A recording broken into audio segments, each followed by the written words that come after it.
So I know we're like a 40k thing, but like D&D question, what would happen if you theoretically shoved, like the paladin shoved their hand up someone's ass and then cast lay on hands? I think at that point he already laid his hands on them, but I think it changed the spell's name to Violating Hands. wait, so You just heal the damage done from like the unexpected proctology exam. Yeah. but it would heal around the hand though, wouldn't it? So I then thought the healing only hands just is like just physical contact, but the person as a whole heals, not like where you touch. well, that's what I'm saying though. Yeah. The person as a whole heals, which means if your hand Your is inside asshole that would person, instantly get tightened and then yeah. loose again. So at that question, would the paladin lose the hand, or would now the guy who is he's wearing like a puppet be his hand now? Hey, listen, man, I'm not saying your girl's been around, but I'm saying you better cast healing hands like right fucking now. I'm gonna cast just lady's saying. hands. Jesus Christ, dude. So we were talking about brain rot, and someone definitely made some kind of comprehensive list that is even hurting my brain to try to read. And it's pretty fucking long. So yeah, Skibidi Gyat, Riz only in Ohio, Duke Dennis, Did You Pray Today, Libby, Done Rizzing Up, Baby Grunk, Sussy Imposter, Pibby Glitch in Real Life, Sigma Alpha Omega Male Grind Set, Andrew Tate, Goon Cave, Freddy Fazbear, Colleen Bollinger, Smurf Cat versus Strawberry Elephant.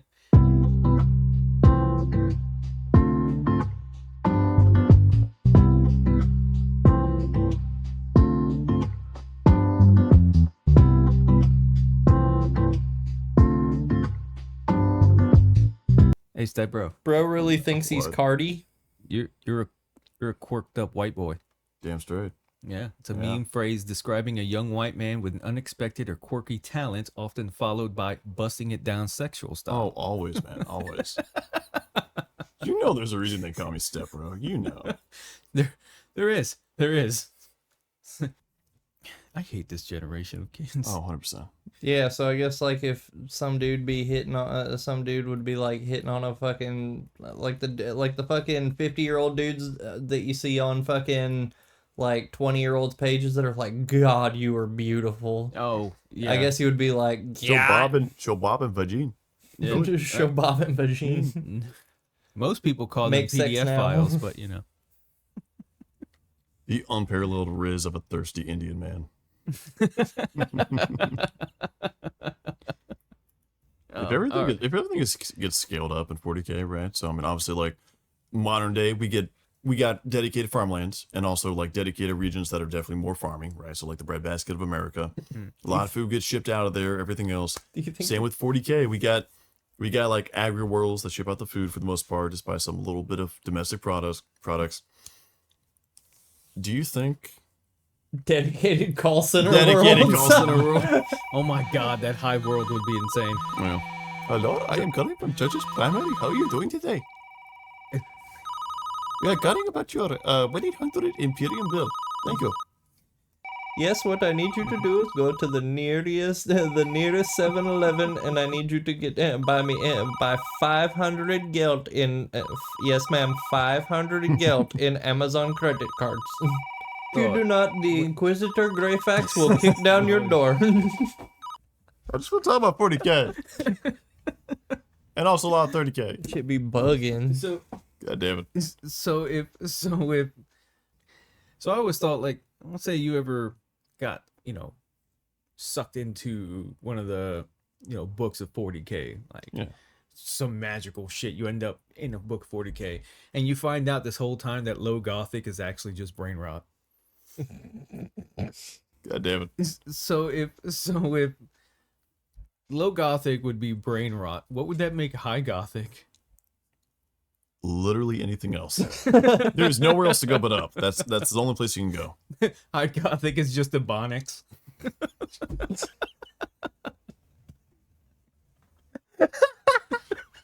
Oh no. Imagine the emperor, bro. Oh. Everybody's speaking Nocturnian. Who that? Oh my god. Who that is? Wait, no, oh my god. Is the Emperor just Yakub? Holy shit! This makes so much sense now. They had it right the entire time. We figured it out, boys. Case closed. I'm your number one man, Yakub. I'll do it for you. Oh shit. Oh, we haven't even started and we've already gotten racist. We're off to a great start. You are now listening to Heresy FM. This ain't your commissar station. Welcome to the episode, everyone. Yes, today we are talking about the 14th Legion. The Death Guard. Time to change my head from an orc to a fucking plague marine for a Death Guard. second. I'll just add like herpes on the face or something. Yeah, that's all you really need. Don't do that. You're already Why do you Greek. always have to be mean to my face? Why can't you do something to Corn that's stupid? Running gag Because and the we're audience already expects doing- continuity. Because we did World Eaters, and well, there's already. I'm not gonna lie, Berserker head Trump on there. face me was probably my favorite. He did add ears to your space wolf or to your orc when we did the Space Wolves episode. That's true. Yeah. That was- Yeah. What's really gonna be fun when I eventually get us to do a like fantasy or AOS podcast is getting that stuff, and I'm excited for that. I already got stuff in the works. Yeah, shit. or ideas at least. Oh God. It's nothing crazy. No. Oh shit. So yes, welcome to the episode, everyone. We are with the 14th Word Bearers. God damn it, dude! We spent so much time talking about the We're goddamn not allowed to Word say slurs on YouTube. Shut the fuck up. Bearers. Yeah. No. All right. Anyways, actually on to the 14th Legion now. Yes, the Oh, boy. Durserd. Yeah. So, Yeah, you're green. You start us out. man, where do we really start? So originally these Just guys, bots. originally they started out as the Dusk Raiders. The only thing really cool about them, most of their gene stock came from Albia. And they were also known for using Albion war techniques where they would conduct major ground attacks at twilight. When the shift of light would confuse Yeah. the enemy, they would wear plain like steel armor. The shift of light from fucking day to night would fucking confuse the enemy, I guess, with like the reflections off of all the armor. That's really ingenious. I'm assuming. Yeah. And Wait. Albia. So like England. I'm guessing, sure. Yeah. So they're British. Sure. And they have the worst hygiene. Or maybe it's Albania. Wow, now That's that- even worse. now Oh, that- no. Sorry, one Albanian viewer. I'll tell you a little bit about Mortarion and his life. So, you know, My Little Pony jar fucking Oh, launched God. across the fucking galaxy. His landed on the planet of Barbarous, which is a planet steeped in a toxic miasma. There are humans that live and cower in the lowlands. And it was run by a bunch of overlords that preyed upon them from the mountaintop keeps. There's no real history on who or what the overlords were. Drakari. They were not Drakari. They were They were not totally. They were Drakari, so no. fucking They're Drakari. There 100% is- not Drakari. There is a lot of similarities. that They would- sound a lot like Drakari. Narrator. Anyways. Okay, so let's go into that real quick. Okay, so we got on Barbarous, we had the two main populations. We essentially had the human / chattel, okay? And then we had the overlords Yeah, and their creations. Okay, The that meat. made So according to the books and reference material, the overlords are basically described as we don't fucking know, ooh, mystery. Drakari. But they were described as, well, they were taller than Drukhari. That's one of the big things. Like, they were routinely taller than Drukhari. They clearly had more muscle build. I mean, they had the High 10,000 Overlord tossing Mortarion around. 10,000 years can do a lot. I'm just saying. But the entire point is that they were like that, but they were still humanoid, okay? In shape, form, function, and Like Drakari. yes, Drukhari are also humanoid. Yes. If they were on the planet was basically shrouded, assumedly since Old Night, okay? But whenever that happens, the overlords were making basically giant flesh puppets / golems that were basically enforcing their will. They were the enforcers, not actual like living beings, but abominations. Grotesques. They very clearly had some affinity with Nurgle. That's what it comes across as, okay? Is some affinity with Nurgle just because that kind of sets him up. And Nurgle was kind of planning for Mortarion along the entire time, right? So we talked about like sometimes like gods picking and choosing their Primarchs, right? Khorne wanted Sanguinius. He got Angron. He was like, yeah, this works. You know, same. That's a good alternative. Yeah, exactly. Good alternative, stuff like that. But it seems like Nurgle wanted Mortarion. But that being said, it seems influenced by either because either it was an alien species that was very humanoid, or it was humans that were basically, in my opinion, likely, transformed by Old Night and embraced some form of like proto-Nurgle worship. What I mean by this is, y'all remember the lair, right? In 30K, the snake people, everything else. Yeah. They were worshiping Slaanesh, right? But that was only because the sword was in there driving them like crazy and shit, wasn't it? No, it's they were Slaanesh worshiping. Now, if we want to say it's just because of the sword and they found the sword, or whether it's because they were worshiping and they had the relic. So, chicken and the egg with the lair and the sword. I was going to say, because when Fulgrim took the sword, they almost seemed like they were happy about it, and they all the crazy Tyranid looking type creatures. It could have been. But the point is that basically when they were worshiping, they were a Slaanesh Alliance basically race, right? Yeah. At least with the worship, or whether it was forced, non-enforced, who fucking knows. But the point is they weren't going around and like writing Slaanesh on walls, right? Right. Their alien script and it being translated like, Slaanesh, who's this fella, right? Yeah. But a lot of the times, and this is more prevalent in Warhammer Fantasy than it is in 40K or AOS. But one of the big deals is that the Chaos Gods can be worshipped in any form that they choose. So, for example, in the old world, and in this case, Warhammer Fantasy, you would have Norseman tribes, and they don't worship Khorne. Okay, Khorne, yeah, we're not with that guy. We worship the Hound. Yeah, he's kind of similar to Khorne in like all aspects, all regards, everything else. But this is the Hound, not Khorne. Two entirely separate guys. Wink, wink. That's their thing. Now, they honestly believed and worshipped the Hound. Now, they didn't realize they were worshiping Nurgle. That same stuff can happen in 40K to where it's sort of like, hey, we're not worshiping Khorne, we're worshiping the great general in the sky, right? Yeah. So just so we're aware that chaos worship isn't exactly always intrinsically world eaters being like, for Khorne, blood for the blood gods, let's go through. Yeah. And it seems like that was what happened with Barbarous, but with Nurgle, okay? It was not, granted we don't hear specifically one way or another, but because they were kind of in the same state of the lair, to where it's like, hey, it's looking very Nurglish, okay? And I'm just saying, if it looks like a duck, it walks like a duck, it talks, god damn it. If it walks like a duck, quacks like a duck, I don't know, smells like a fucking duck, Okay. then it's probably a duck. Compromise. Yes. It was Nurgle worshipping Drukhari. That's not how that works. I mean, that's dude, not how that it works. sounds like Drukhari. It looks like it could have been Drukhari. I mean, I have to agree with Groot on this one. Okay, but here's also the deal. The Emperor knew what fucking Drukhari looked like. How do you know? Okay, he's the fucking. He at least knew what Eldar looked like. Okay, because he knew who the fucking Eldar were. And what did he do? He went down there. There was only one left, and he slew him. Yeah, but okay, if you're the Emperor and he was being raised by Eldar, assuming that wasn't an immediate fucking too much Xeno influence. Raised is a very, very, very, very loose term. It is not implied to be Drukhari, and also not to mention if. Lord forbid, because the Eldar got their fucking fingers in every single goddamn pie. If it was an Eldar, you don't think some fucking snooty ass like Eldar Farseer or Drukhari, whoever, would show up and be like, oh, well, actually, did you know that we raised your Primarch? Toodaloo.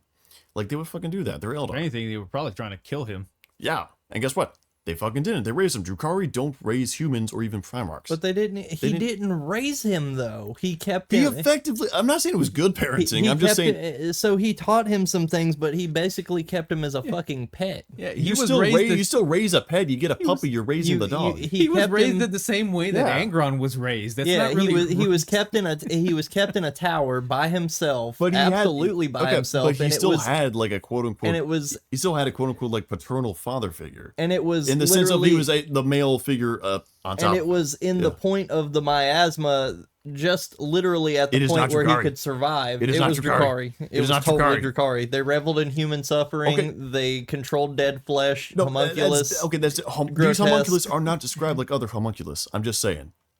Like, this is not. It is not Drukhari.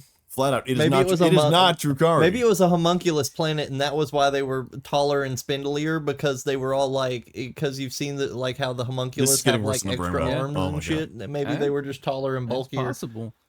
It's I think it was possible. totally Drukhari. I'm just It was saying, Drukhari, and now they're dead. Problem solved. He just killed two birds with one stone. He killed off all the Eldar on a planet, and he got a son back. Hey, sometimes you pay double for that kind of action. Bro, that's like completing a fucking main quest and side quest at the same But time here's and not also the deal. realizing it. Every single Eldar soul is already given to Slaanesh upon their birth, because the entire race is damned and is a debt owed to Slaanesh. fair. So but then Slaanesh got an extra soul that day because Wouldn't that just- He didn't have Big much E soul. killed a Isn't that- Drukhari. Yeah, but what makes the Drukhari different from the Eldar in that aspect? Obviously, the Eldar put their souls in the freaking stone and shit, this and that. But Drukhari, I mean, when they die, they die.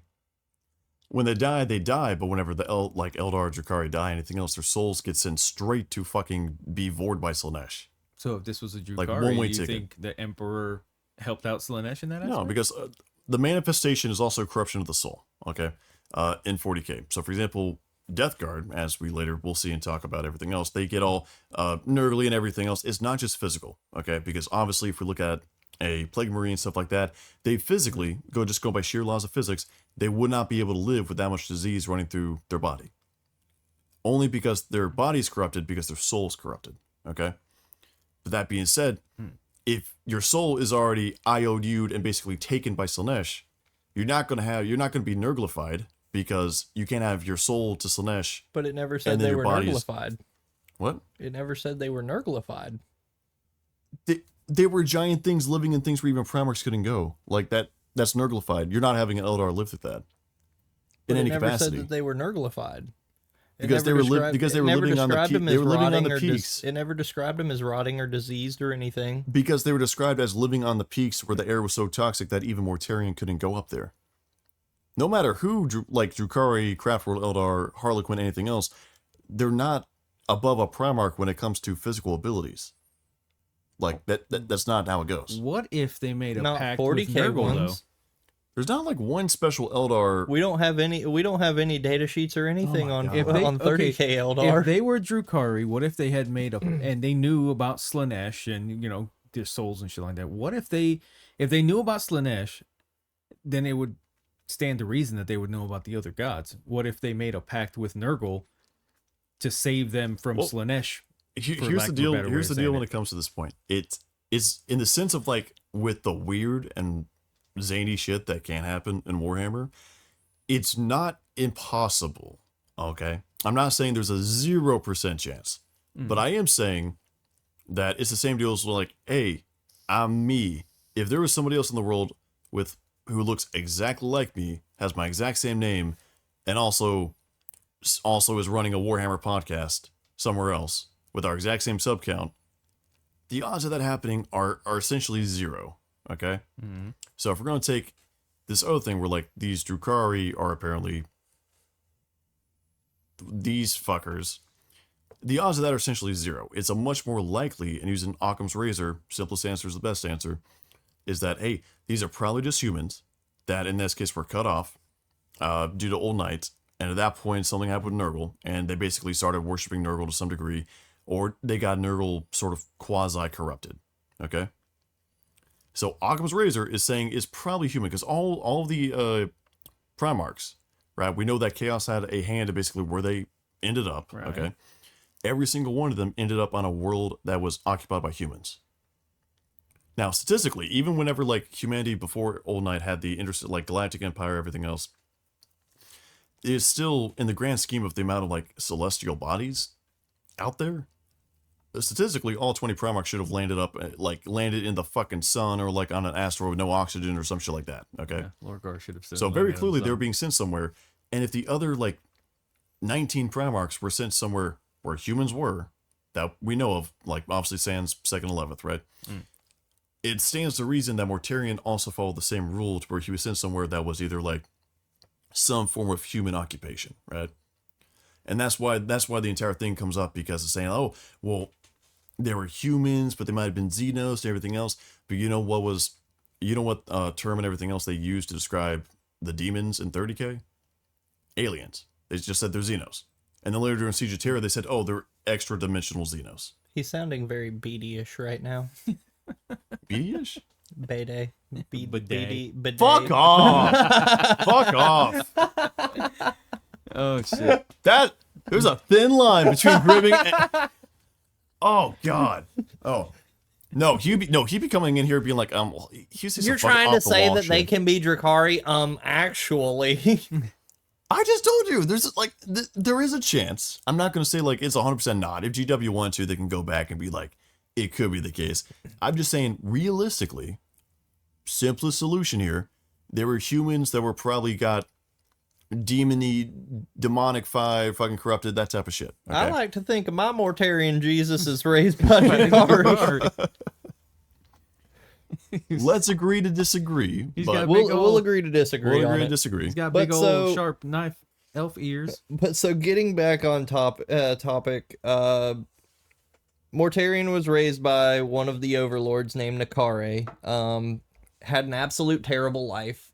He was in the tower in the miasma, but he was literally like put as high as he could survive and just left there. And then Nakari would be like, I'll call you when I need you. Man, you know what's crazy? Nakari kind of sounds like Drukari. He's got a point. That does sound like a Drakari. Actually, Nakari is pretty much, it's probably spelled different, but it's the name of a Slaneshi greater demon, actually. That's Yenkare. No, it's Nakari. I thought... Oh, you talking about the Incarn? No, Nakari. No, I know, but you were talking about the other no, one. entirely irrelevant. No, Yeah. no. The Incarn is Eldar, entirely different. So there's a Slaneshi demon named Nakare, huh? Wow, that's weird. Man, it's almost Like he was a Drakari. Oh my God. You're only proving my point. Chat, save me. Nakari. With an N. I would say he looks... What do you mean with an N? With an N. Well, the other one has like a Y or some shit. No. Yeah. It's Necare. I give up. Anyways, let's continue. Oh, is that how that's spelled too? I don't fucking know anymore. Oh God, I hope. Oh God. I'm gonna end. This episode's gonna end with me in a straitjacket. I just don't want this to run 3 hours. All right, so the biggest thing, I mean, there wasn't a whole lot about his life except how terrible it was, and how, I mean, he pretty much, he taught him war, taught him everything he knew, which he was a Primarch, so he picked up on things very easily, obviously. But anytime Mortarion would ask questions about the human cattle down below, Nakari would refuse to answer any questions about them. There was one day he was in a tower, and that's when he met his right-hand man, partner in crime, Callus Typhon. Oh, yes, Typhon. He met him, I want to say fucking Typhon was like fighting some people, or no, he was getting like the shit beat out of him. He was getting attacked. Typhon was part of a caravan that was being attacked outside of like Mortarion's little prison house. Yeah. Remember correctly? Yeah. And he had like the split decision of he could either like jump down and help, or he could just stay there and fucking watch. Yeah. And so, being Mortarion and being a Primarch and being like, oh, I'm going to do something good, he jumps down and helps him. Helps him, beats the shit out of him, and then fucking runs away with Typhon to join a fucking ragtag band of human heroes. They pretty much go on a big bunch of raids. They go on like a campaign of killing the overlords. That's where they actually end up adopting one of the Death Guard traditions of drinking the poison. One of them they found like alcohol or something, and they were all excited because, you know, they're humans. And super poor and everything, but they found alcohol, they started drinking, you know, everybody was happy. They handed it to Mortarion. Mortarion took a drink of it, was like, this is weak, this tastes like water. They end up finding like pure undistilled grain alcohol, and Mortarion just takes a cup of it, drinks it, and is like, yeah, this is the right stuff, and then hands it to a fucking human. It's like, here, you take a swig. That's where I think he's a dick, man. That's where he's such a fucking dick. But yeah, but this is also one of the important parts that talks about him in respect to the Death Guard also later on. Because this is probably the only moment in Mortarian's life he has like true brotherhood with other people, right? Because he's sort of part of and then sort of finds himself in the leadership role where he's going around into like freeing the human slaves or the overlords and doing all that stuff, right? Well, they actually end up taking the name, the humans actually end up taking the name Death Guard to begin with.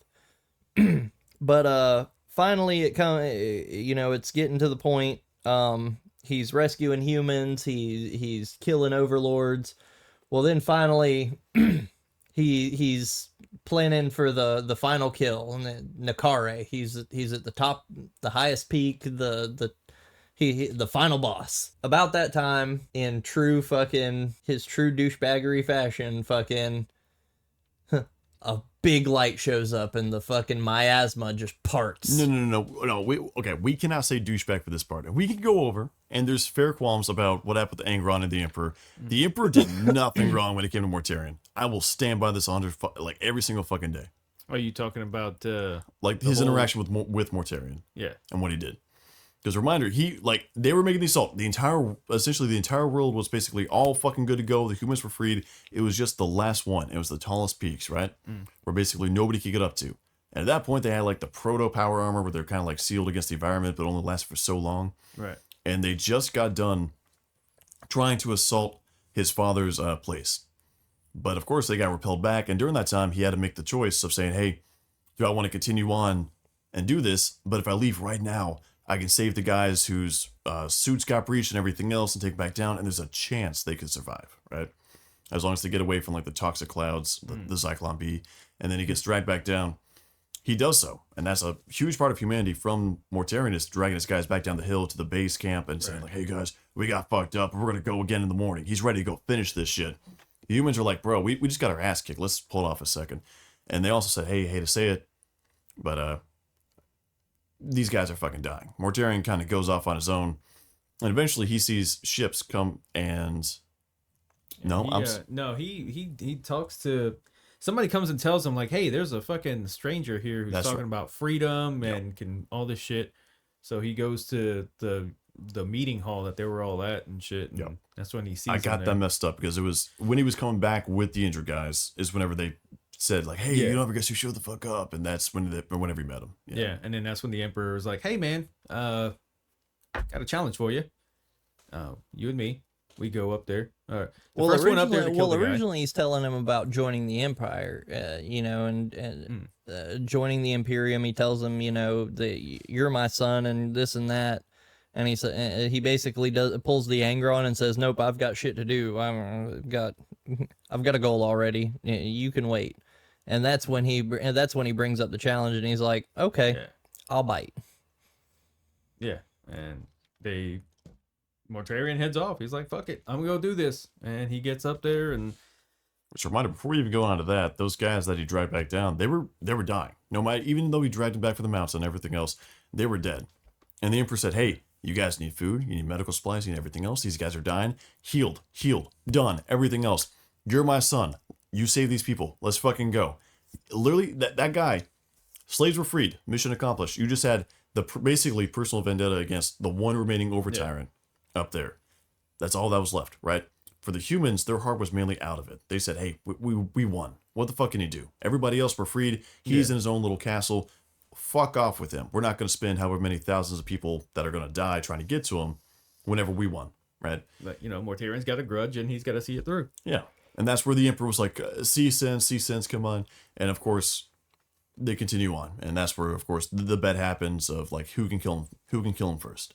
Yeah, he said, what was it? He'll give you, he had 24 hours to kill Nakare. No, it was just, it wasn't a time thing. It was just let's see who gets there first. Who gets there first. And when Mortarion gets up there, his fucking pseudo power armor shit is already like rotting through because it's so fucking bad, and he's like gasping for breath. He got to him, but he didn't even get to actually do anything because he like falls down and is about to pass out. And when Nakare comes over to basically end him, that's when the Emperor steps in, and it's like shink, fucking dead. Fucking one hit, one hits him. Yeah. And this is where the big thing comes in with him, is because I feel almost like he learned from Angron, where he said, I gave you your fight. You did your best attempt. Okay. Yeah. Because realistically, when the Emperor showed up, it's not like dramatic timing. It's not like he was racing to get there and Mortarion happened to beat the Emperor there. Yeah. Right? It's because the Emperor, I would, again, lay money on this, guarantee the way, is that the Emperor got there and he let Mortarion fight this out on his own. Yeah. To see if he could do it. And then only whenever it's a case of he dies or I save him, then you're not going to waste a Primarch. Yeah, then I'll step in and save him. And that's what he did. I've done too much shit to fucking lose one of you. Exactly. But yeah, so that happens, and then fucking there's like a. God, I want to wait till the end. I almost want to wait till the end to talk about this because there's also like the big scene between like with the Emperor and Nurgle, where they're doing like where they're doing the crazy like back and forth. Yeah, true. But either way, the Emperor Mortarion ends up bowing before the Emperor and tells him that he'll serve in his way, and he's pretty much immediately given the. He's immediately given control over the Death Guard. When he stands before the Death Guard, fucking coldest line ever. He literally tells him, "You are my unbroken blades. You are the Death Guard," and that's all he says to him. And then he just turns and walks away. And those words were engraved permanently above the airlock of the Reaper Scythe. So, but then after that, Mortarion takes them from like the plain old silver armor, paints them the white and gives them the green. Which is great choice, by the way. It's such a good fucking color scheme. I love it. Mm-hmm. And that was all I really had. That was all I really had for Big E finding the Emperor, him getting control of the Legion. And all that. As far as the Great Crusade, I don't know a whole lot. I got you. No worries. So, when it came to the Great Crusade, they very quickly established basically a habit and a lot of rituals. Because, of course, every legion has the kind of their shtick they go to, right? Imperial Fist, fortify. Iron Warriors, break the fortify. Empress Children, just sit there and look pretty. Go, etc., etc., etc. Death Guard was the sort of like the Iron Warriors, where it was a case of, we got a dirty task for you. Except for them, the dirty task was not just menial work. It's a literal, like, dirty bomb task, okay? Because they prided themselves, specifically Mortarion, and he imbued this in the Legion, saying, hey, we need to be resilient, right? It was, again, very similar to Iron Warriors, where Iron Warriors were saying, hey, iron within, iron without, you are unbending, unbreaking. Death Guard were sort of the same way, right? They were all about resilience. Oh, yeah, they mentioned that in, what was it, Eisenstein? Like the task that the initiates had to take, what was it, 7? Huh. Yeah. Now that I think about it, they had to go through 7 trials. They had to go through 7 trials. And they had to go through, what was it, 7 trials of 7 different poisons, and it was like poison. It was like a poisonous gas chamber. There was like a fucking, like a garden of just poisonous thorns. They really stepped up boot camp, didn't they? Shit. Yeah, they had to go through all that shit, and then, I mean, dude, everything about this Primarch had 7 around it. You fucking the Death Shroud. Mm-hmm. 7 by 7 steps. Yeah, we'll never be more than 7 by 7 steps away from him. You're getting. Yeah. And, when you really think about it, he was really set up. Yeah, that could be a bigger topic into numbers, which we'll probably go into if we're not drunk at the word bearers, and if we are drunk, then I don't know, maybe 40K numerology. Yeah. No, that could be an entire episode. Easy. Yeah. Also in Eisenstein, one thing that I found interesting about just the Death Guard and Mortarion in general is how Mortarion did not want any kind of fancy shit on the armor. He didn't even want the armor painted. All the fucking armor was just plain ceramite steel. He hated gaudiness. He hated all that shit. And I was like, man, that's interesting because you got the complete opposite in Fulgrim, which is everything has to be the most gaudiest fucking thing ever. And even with all the other Primarchs too, there was some kind of gaudiness, and he wasn't about that. He's like, he wasn't in the Death Guard weren't in war for battle honors. Exactly. Yeah. Which is pretty fucking awesome. And jokingly, he's like the Perturabo that's more suited to the task, right? Because Perturabo wanted to build, but he had to do like the fucking basic bit shit. Mortarion's like, just let me do this shit. I don't need to fucking pay my armor. Just let me fucking do this shit, right? Just let me go. Yeah, just let me go. And he was fucking. He also, ironically enough, hated everything about the fucking warp. He was just like Russ in the whole thing. Like he hated Psychers, he hated fucking Magnus, he hated anything that had to do with magic and One of the big deals warp. was like his the overtime was a psyker, right? Foreshadowing. The overtimer was also a psyker, right? If I'm not mistaken. Who was it? The overtimer, his dad. Was he? Yes, I maybe? want to say yes. I'll put that in post. That would make sense then. When he Yeah. hated fucking anything magical and Yeah. the warp. I know it says that they possess like that all the overlords possessed like weird abilities and stuff, Yeah. but I don't know. I don't know. They're doing kind of magical shit. I mean, it's a psyker. Or are they just like a really good magician? I don't fucking know. They're But Drakari. shut the fuck up. When was the last time? Where's the last time you saw like a fucking like Drukari fleshcrafter slinging around psychic spells? That's right. You haven't. A flesh crafter? You mean a homunculus? Same to yeah. You know what the fuck I mean. I don't want to give them the respect of learning their fucking titles. Anyways, just saying. Anyways, I'm just saying. Burn the Eldar. Vulcan was right.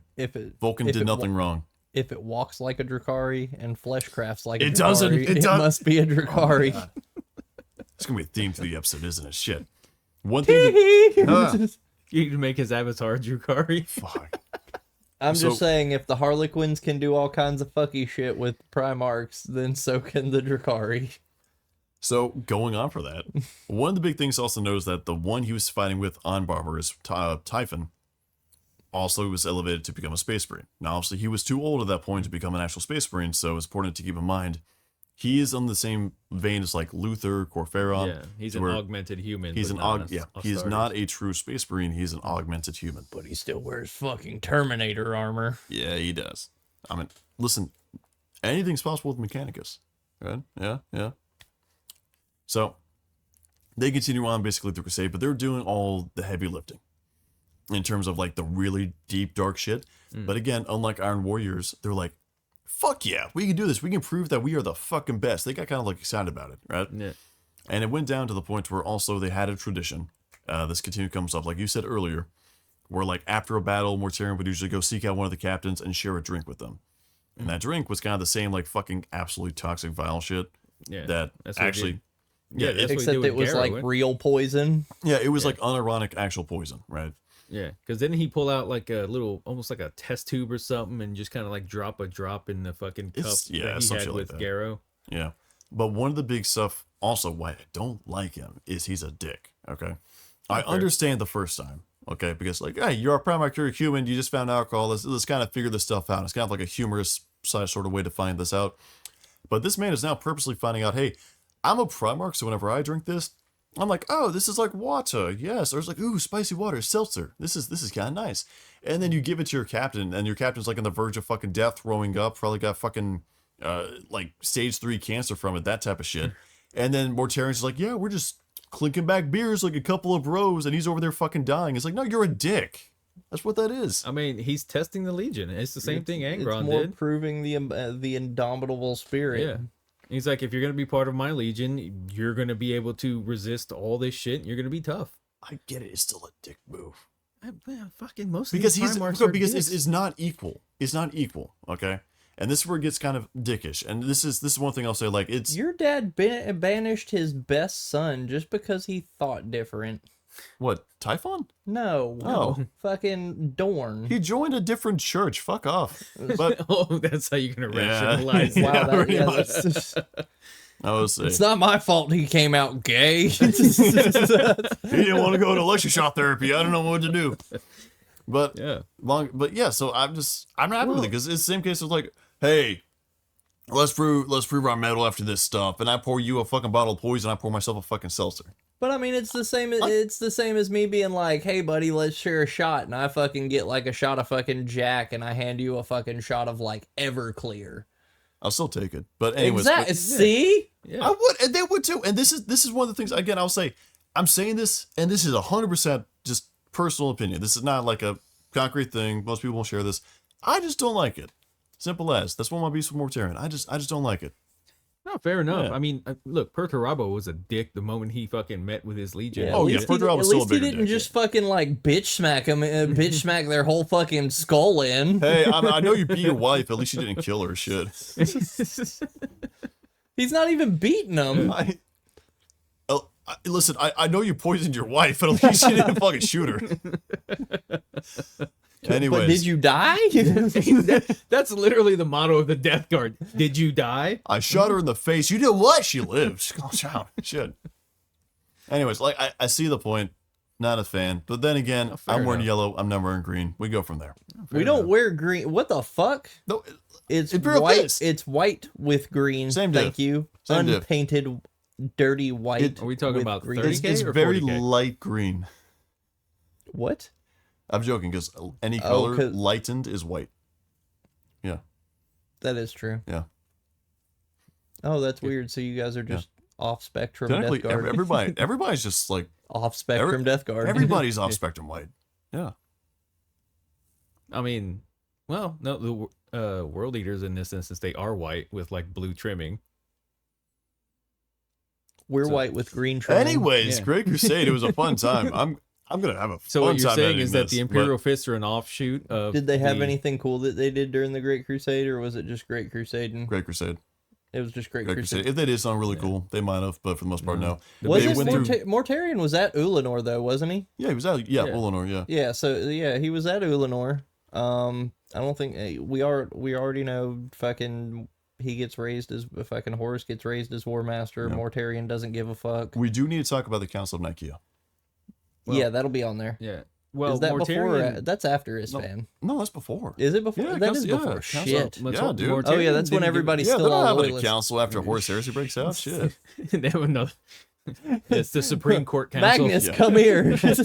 I know we're fighting. Time out. We got to go settle this. But no, Mortarion didn't give a fuck because he was like super close with Horus. Like it was Yeah. him and Kurz were the only two that Mortarion like ever cared about or actually got close to and shit. To the point where fucking Gilliman and Korax got a little, hesitant because they went to Big E and they're like, hey, where's Mortarion's loyalty lying in this whole thing? And Emperor's like, he's loyal to Horus, he's loyal to me. Bye. Wait, hold on a second. Step bro. Yeah. Timestamp for Flippy Gilly Man for the Gilly Timestamps Man. don't work. I still got to listen to see that timestamp. Audio time. That doesn't work. You just gave me something else to edit out. Okay, You've timestamp. actively made my job harder. Timestamp 113:50. I got to fucking write it down. Jesus Christ. In a fucking second. We're trying to help you and you're not even helping You got yourself. to prep me on this first. 1 second. Okay, 113. What was the seconds? 50. No, what was, okay, 50. Fitty. we're not already an hour into recording. Well, yeah. With the Oh, cold with cold open and open. everything. Okay, we had a yeah. long ass cold open. Okay. Yeah, we're already at Isfan. So, well, we're at Nikea, so Yeah. we got Nikea, What happened to Isfan. our hour-long episodes? We got more in depth and involved with things. I've let Fucking Corn had autism for one episode. We've had several I mean, autisms in a row Yeah. because we had World Eaters. Ultramarines was kind of just like Wait till next episode where I fucking put my where you put my Space Wolf bro, helm back on. you do that. That's fine. That's fine by me. It's okay. gonna be fucking 2 hours of me. I hate. Anyways, Magnus. we got anything else for like council like Great Crusade before Council of Nicaea. No. Not Okay. really. Next thing we got to talk about Council of Nicaea. Yeah, that was the biggest Mortarion thing. hates psychers. Yes. So to prelude this real quick, long story short, the topic of using psychers has always been a widely debated topic among the Primarchs. Okay, you got some Primarchs like Sanguinius, the Khan, Magnus. They're all like, yeah, go psychers. It's really fucking cool. And they viewed basically the warp and everything else as, hey, it's a tool. Okay. Now, the Emperor did not tell them about the Chaos Gods specifically. We have to be aware he did tell them about the warp and what more information than was widely known. Right. To the point where even with Magnus, he was taking him and literally went and basically spirit dived with him into the warp and was saying, "Here, son, this is our kingdom. Everything the light touches." What about the dark place over there? don't go over there. You see Slaanesh be like, tee hello. We have titties. Everything the light touches is our kingdom. Zinch comes up, hey, kid, you want some crack? But But Dad, what is that shadow place? That's Don't go- Ohio, son. That's You Ohio. never go Stay there. away from there. yeah, so that being said, they knew more of the dangers. It was very widely regarded as saying, hey, the warp is dangerous, right? Yeah. Even before you know about demons, you're like, oh, look, we sent 100 ships into the warp, 98 come out, right? That type of stuff. It's the same deal to where some people looked at that and said, hey, warp, no good. If you're using the warp, there's eventually going to be some fuck-ups, okay? And by that, it means you accidentally summon demons, which will be stricken from the record and nobody will know about. Everybody will be killed or solemn. Yep. Everything else. Or perhaps the Psyker's head just explodes. And you're like, man, that is tactically unreliable. Just saying. You guys are vets. If you had a rifle, and this was a really good fucking rifle in the military, and you're like, man, if I just go pull the trigger, the bullets auto hit the target. But then, like, after you do it, and after, like, every 50 shots, there's, like, a chance the gun explodes with the force of, like, an IED. Do you think that'll be used? Yeah. Probably. We'd probably Like- have to. In proper chains, so to say. Yeah, Yeah. it would be one of those like, let's test it first and see exactly how many shots before your head gets blown off. There That's the would be military clinical way of tri- thinking it. This is really awesome. Let's put Okay, a counter. but that would not on be that. that would not be like the squad weapon. There would be clinical trials. We would try it with would. monkeys first. There would. Yes, there very much would. Okay, but the point is All that right, Jim, hold this rifle. the official stuff, whenever it came to using this, was very much, hey, it's not reliable. That was the entire topic that mainly Mortarion as well as like Lehman Russ were very much against. Okay, majority of the Primarchs were like, they felt one way or another, but for the most part, we're looking at Lehman Russ, Mortarion on anti-Psyker, and then on pro-Psyker, we're mainly looking at, of course, Magnus, the Khan, Sanguinius. Okay, And Feels good to Alfarius. sit on Team Hypocrite. yeah, pretty And much. Alfarius, because he used them as he's like, they have their use. Like, I'm gonna use every tool that I possibly can. Oh yeah, I will save this tangent for later. But Alpha Legion and the entire Council of Nicaea, I'm thoroughly convinced it's a setup.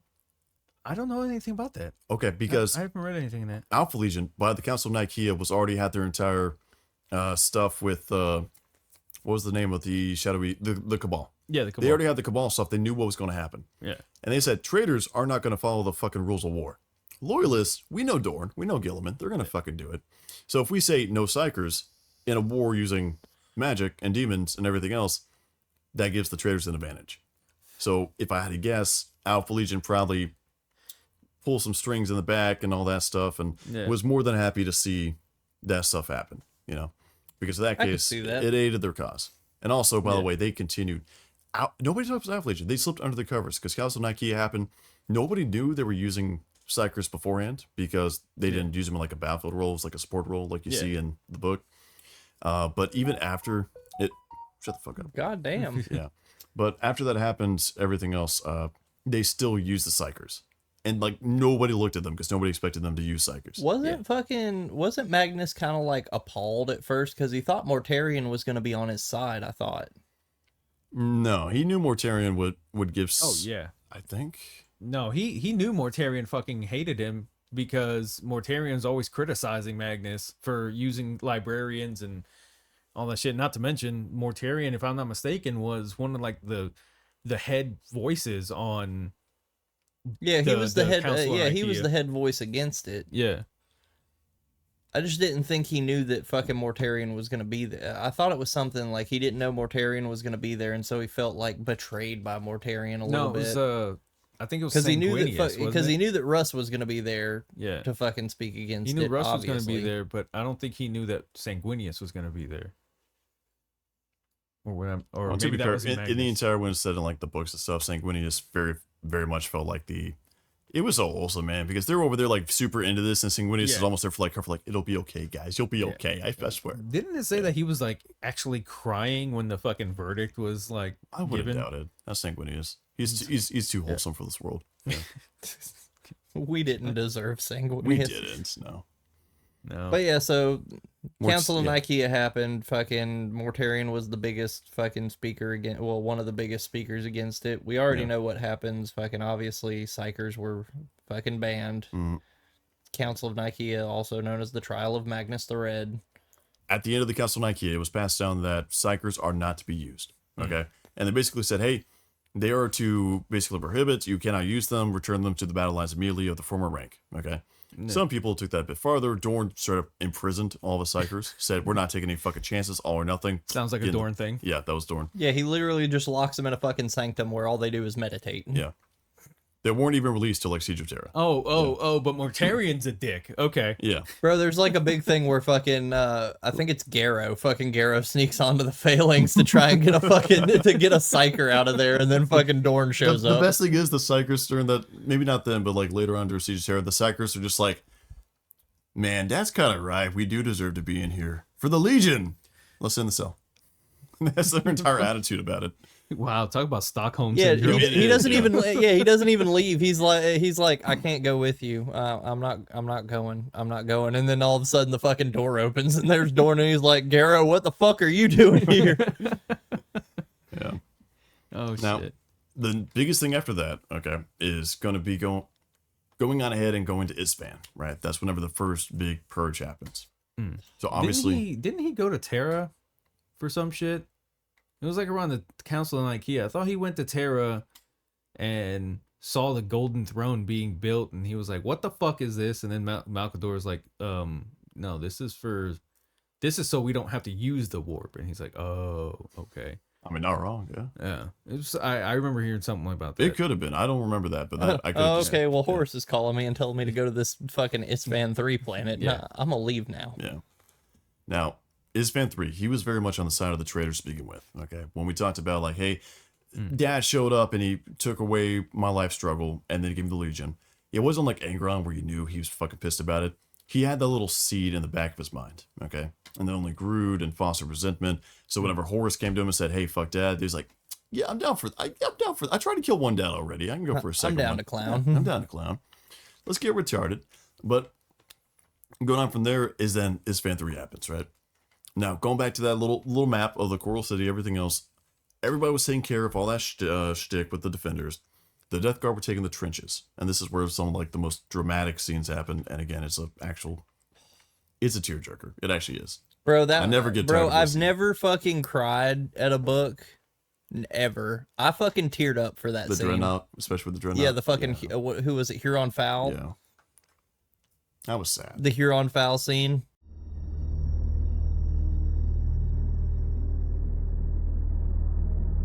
Temeter and Huron Fowl were at the shallow ridge before the bunker's steel hatch, shouting at their kinsmen to run and run, to run and not look back. Temeter felt a pang of fear, not for himself, but for his men. They had responded perfectly to his command, falling back in good order and surging away from the enemy along the trench lines they had already cleared. Hundreds of them were already in the bunkers, sealing themselves in to weather the imminent bombardment. But there were many more he knew would not live to make it to the doors. He looked up again at the sickly sky, and Temeter became torn inside. Who betrayed us? He asked himself, echoing the aged Dreadnought's question. Why, in Terra's name, why? Ulis! Barked the old warrior, stomping to his side. Get in there! We have only a few seconds! No, he retorted. My men first! Idiot! Growled Huron Fowl, throwing protocol to the wind. I will stay. Nothing will be able to crack my hide. You go now! He shoved Temeter with his colossal manipulator claw. Go inside, damn you! Ulis Temeter stumbled back a step, but his gaze was still on the sky. No, he said, just as flickers of brilliant light turned the day a glittering white. At high altitudes overhead, the first wave of the virus warheads detonated in series, a wall of airbursts instantly unleashing a black rain of destruction. The viral clades, capable of hyper-fast mutational change and near exponential growth rates, feasted on native airborne bacteria. The thin, dark bloom of the death cloud rolled out over the coal city, just as the second wave fell. The shells did not explode until they hit the ground, bursting to smother city districts, open fields and trench lines with tides of destructive haze. The Life Eater did as it had been engineered to do. Where a molecule of it touched an organic form, it spread instant putrefying death.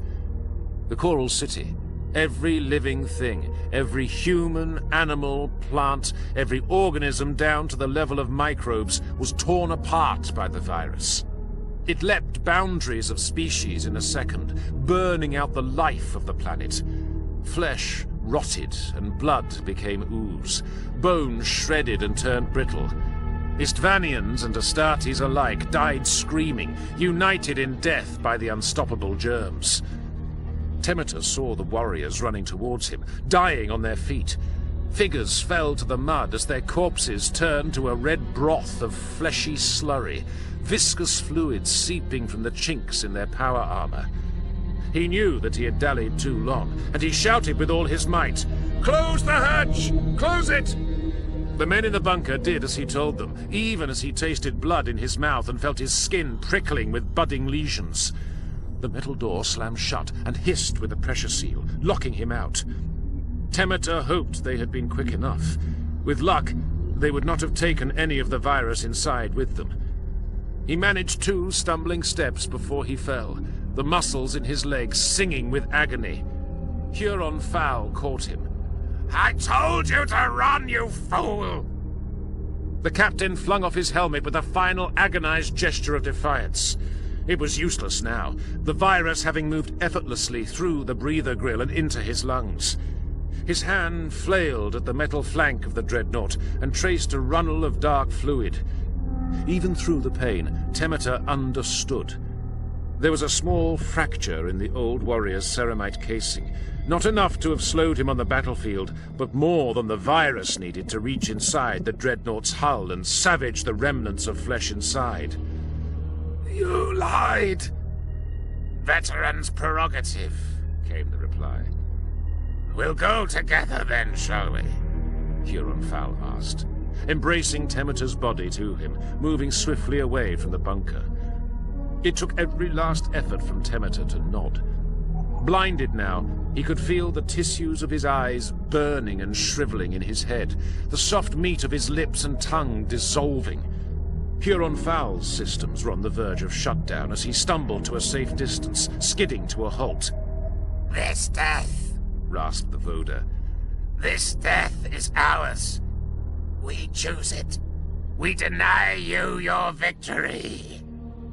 With a single burning nerve impulse, the mind of the warrior at the heart of the dreadnought uncoupled the governor controls on his compact fusion generator and let it overload. For a moment, there was a tiny star on the battered plains outside the Coral City, marking 2 more lives lost within a maelstrom of murder.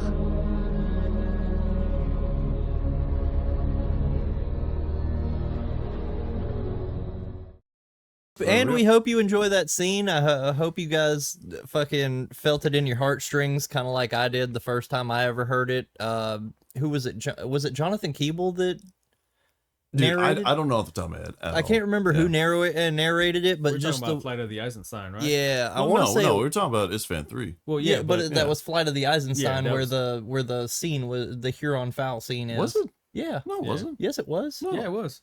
Yes, it was. Because they were describing everything that was happening on Because Isfan it was 3, a and that's Death how Guard Garrow- book.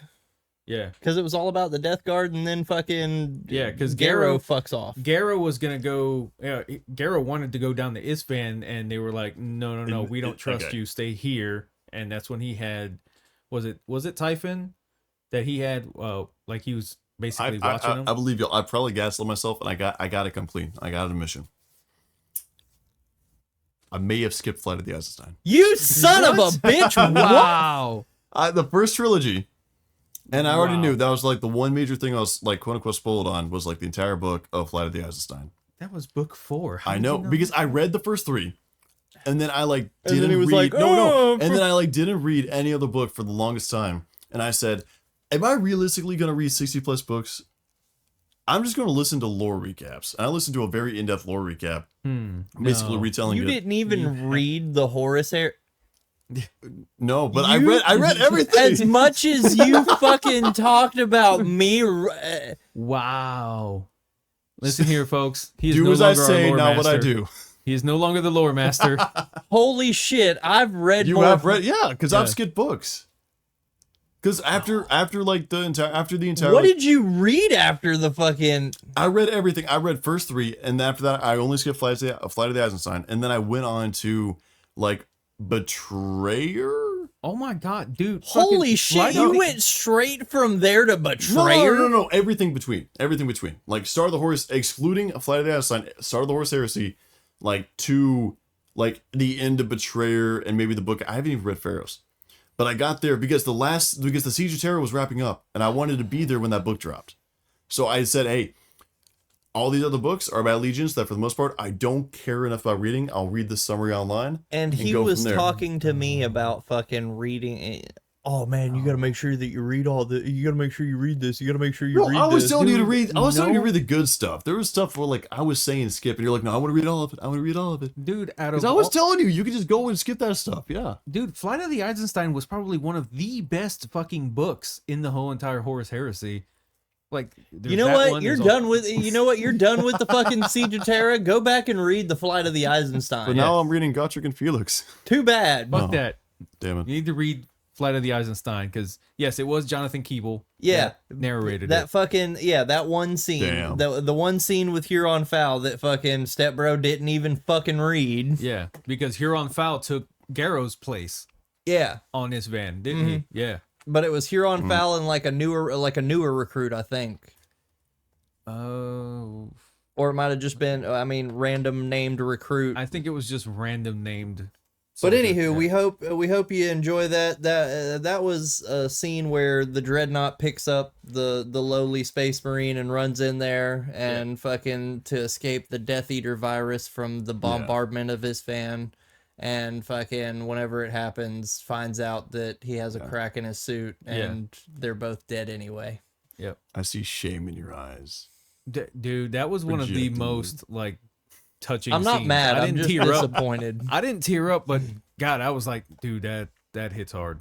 No, I apparently I guess because I've played the video on fucking loop, man. We know the one I'm talking about, the YouTube one, everything else, thumbnail, the Dreadnought holding him, and I was like, oh, so I don't know. Yeah. No, that was a scene because that's how it ends. It's just it just describes that there's a crack in his armor. Oh, that's and how the then- book ends. No, not the Oh. book, but that part. It's like Oh. there's a crack in the armor, and then it just fades out, Okay. and then it goes on to the next chapter, and No, you're it like, doesn't. oh fuck, yeah, no, No, because he Okay, fucking we're getting distracted. he We're ends getting up. distracted. not really. gotta- We're talking about Death Guard still.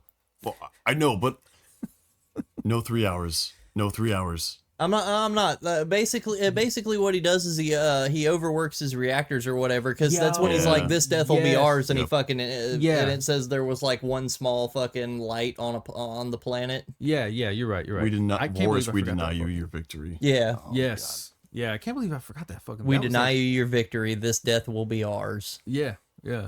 All right, so I was saying touch on Garrow, but Nathaniel Garrow can have his own fucking episode. needs his own He video. really needs He his really own does. episode. The biggest because thing is that some of the best like characters that are traitors turn loyalist.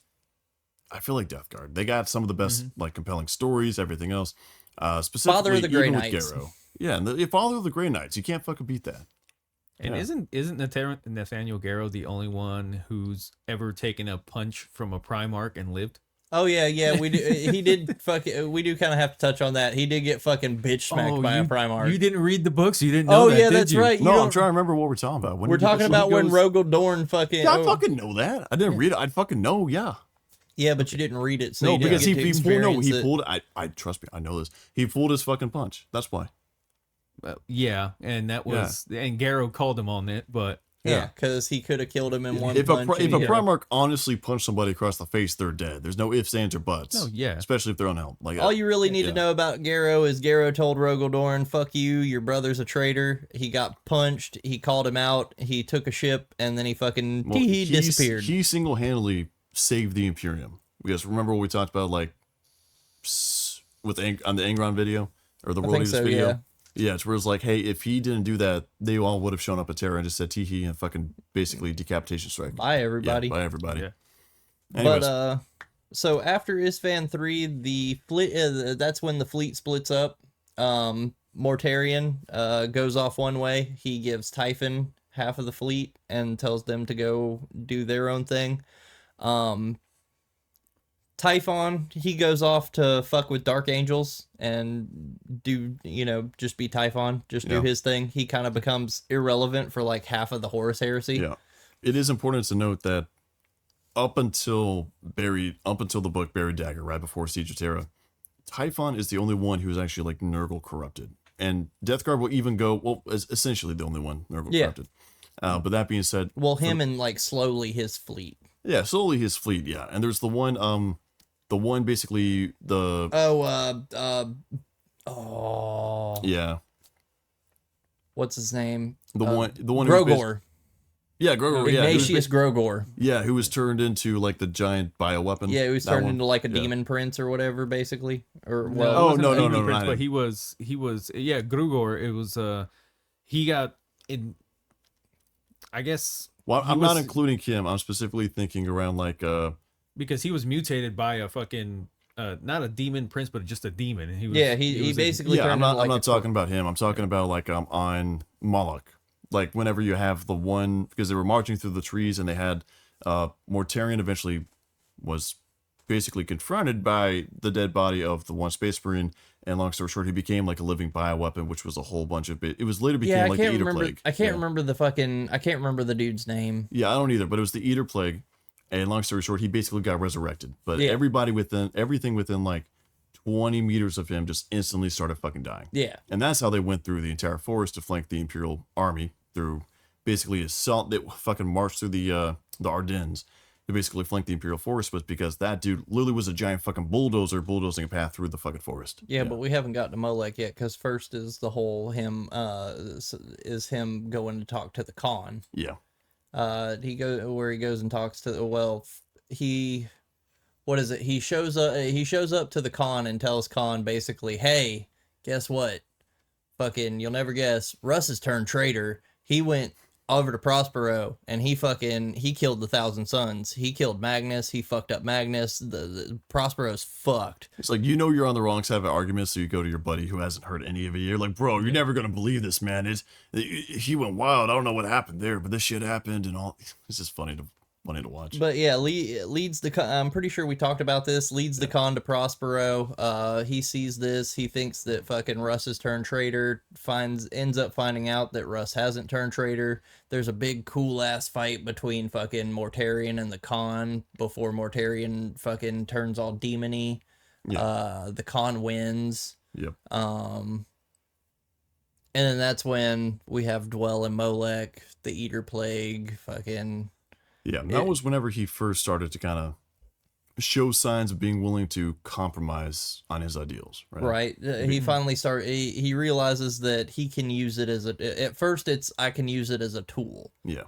And it's working and it's not affecting me. Yeah. As long as it's not affecting me, I'm okay. Yeah. Then so Dwell and Molech happens. We can probably touch on that when we do like a important battles and shit. We can with the map and the fucking and all that. Yeah. The orc John Madden, and I can do do the play-by-play. Yeah. So after that, Grugor was the one that was resurrected. Was that? Yeah. Mortarion sacrificed several of his death shroud to fucking resurrect Ignatius Grugor. Oh. Yeah, because he had Death Shroud around him. The entire Death Shroud were confused about what's going on. And then finally he was like, I think I know what'll cause this to happen. And then basically he killed all the Death Shroud around him. And that sacrifice brought forth and resurrected. Yeah. But eventually fucking Mortarion's doing some shit, and he finally goes, you know what? I need my Death Guard back. I need all my people. I need to go find Typhon. And out of the blue, fucking Typhon's just like, oh, heard my ears were burning. I heard you needed me. Well, I'm Typhon, here. I didn't say your name. So Typhon just randomly shows up and is like, I'm here. Yeah. And they're in like some kind of battle or something, and he ends up killing something and popping up and being like, hey, what's up, Mortarion? And he's like, Typhon, what the fuck are you doing here? And he's like, I found you. Hey, spoiler alert, this will be a reoccurring theme. And that's where we get to the fall of the Death Guard. Yes. They've marched their way across the galaxy, finally into the final leap before Terra. And they were actually one of the relatively first legions. They had the least amount of shit during the Horus Heresy, but it's just that entire leap to getting to Terra. Oh when all God, the it shit was such a fucking big happens. leap. Is such a big leap. So it starts out. What was it? Fucking. It starts out they get back to full Legion strength, and then Typhon suggests, well, what if you take over my ship and we ride together and we're in the same ship? You know, it'll show that, you know, even though we've been split up so long, it shows that it'll show solidarity in the Death Guard, and that's the one thing the Death Guard needs right now is solidarity. Look at the World Eaters. The World Eaters are all the shit. Look at Fulgrim. Fulgrim's, you know, they're just doing whatever, but we can be the one thing that shows. We're different. Yeah, but not us. We're different. We're the Death Guard. Exactly. Yeah. We can show the War Master that we're still the solid cohesive unit that the Death Guard's supposed to be, and Mortarian's like, shit, you know, you're right. I hate to say it, but you're right. Good on you, Typhon. Let's do it. I love the internal monologue half the time whenever that discussion was taking place, because Mortarian's like internally saying like, if you weren't anybody else aside from Typhon, I would have fucking killed you by now. Yeah, exactly. But also, I'm seeing red flags everywhere. But you get the Typhon pass. Yeah, he's like red flag, red flag, red flag. Why the fuck wouldn't I ride my own battle barge? Exactly. Why the fuck would I be on yours? The smart thing would be for me to be in my battle barge and everybody be at full Legion strength. Yeah. And he's like, but you're Typhon, so I'm gonna go with it. Yeah, I trust you. Red flag number one. Yeah, red flag number one. Yeah. Then they start going through the warp, and a Space Marine gets super sick. Well, wait, Groot, that doesn't happen. They don't get sick. Well, this one did, and they couldn't figure out what was wrong with him. Space AIDS. And then all of a sudden, more Space Marines got sick. Hey, did they? Oh, maybe they got sick from what they had in that 1991 space movie. It could have been. Yeah. It's 1992, actually. Oh, sorry. It's not. You know the yeah. You know the Can we post the video? No. No. Can we post the cover? That's a Probably not, copyright no. strike, and that's like 2 strikes in one go. That'd be funny as shit. We though. can turn it to gay Nocturnians. I'm not. We already did Salamanders in Paris. That was AI. We said nothing. We could AI a cover. I would, sir, I would just sing along to my favorite song. That's all that was happening. Calm down. But so super spicy. more and more Space Marines end up getting sick, and he notices that the crew's just dying off. And for whatever reason, fucking he goes in and what was it? The Astropaths were dying, and so Typhon ends up taking over, fucking like being Astropath because he's a psyker. No, he framed all the they were the navigators. He framed all the he had navigators framed for them being to- Malcador's agents and shit. Yeah, and so he fucking like Because killed off all the He killed fucking them off and then told Astropaths. Mortarion like, "Hey, no, we're good. We can pilot the warp. Yeah. Don't worry, trust us. Trust us. Next red flag. Yeah. We can make it through there." He's He like, goes in and sees "Okay." that Typhon and like his entourage are doing like some kind of ritual. Red flag. No. Man, these red navigate- flags, he must be and then- lighting the way. And then that's when that's what they're they there got for. hit with the plague that was going around on the ship. Mm-hmm. And he's looking, he's like, what the fuck's going on? What is this?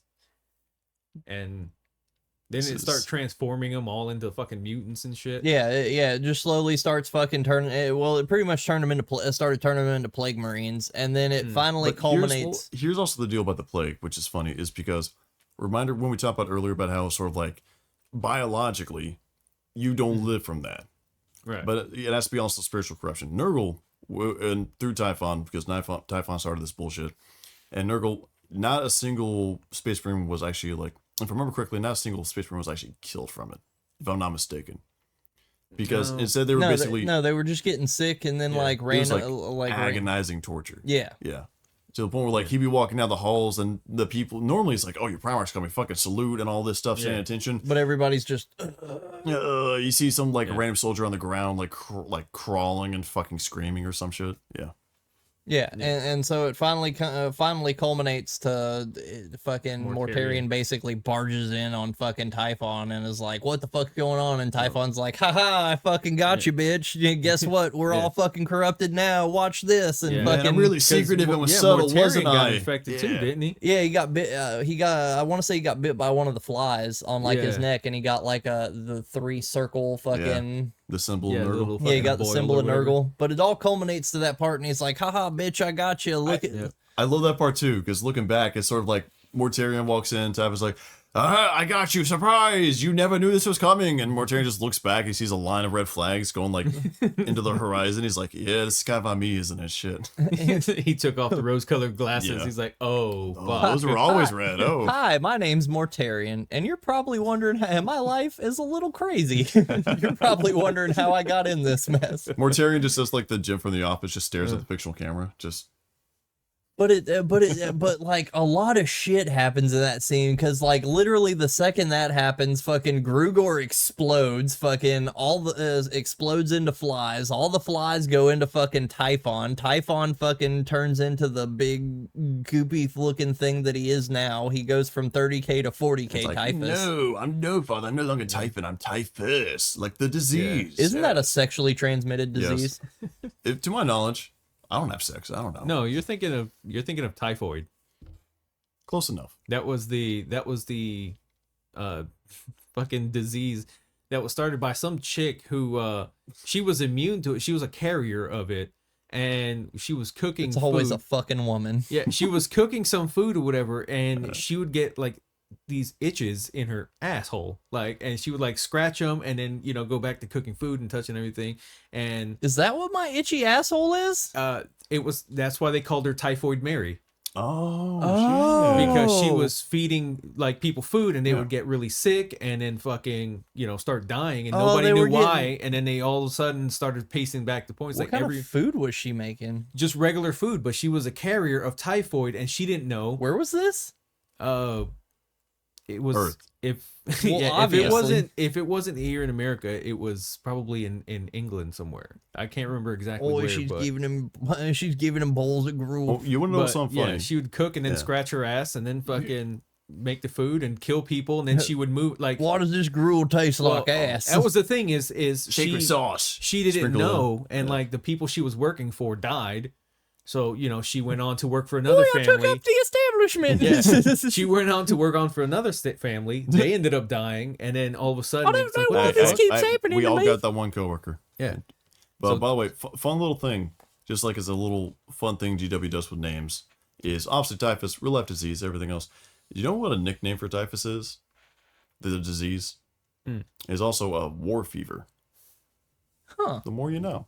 War fever. War fever. Interesting. War It's fever. either camp fever, gel fever, war fever, because usually it spreads and it's a super high fatality rate, but oftentimes, assuming they're not ass sprinkling it into dinner, Yeah. it's going to be like whenever it's in overcrowded positions, right? So like, oh, you're in the trenches. Everybody's kind of clumped together in the small little dugout that's safe, mostly safe from bombardment. In World War One, war fever, right? Stuff like that. Or like camp fever, because you're all in the camp. Jail fever, you're all in jail. Yeah. So, fun fact. Interesting. But yeah, so in that big huge scene, fucking Grugor explodes, Typhon becomes typhus, and fucking Mortarion finally sees that his mighty legion has fallen to something. Yeah. Yeah. And this drives Mortarion nuts. He keeps trying to kill Typhon, and Typhon's like, "Tee, I'm back." What the fuck?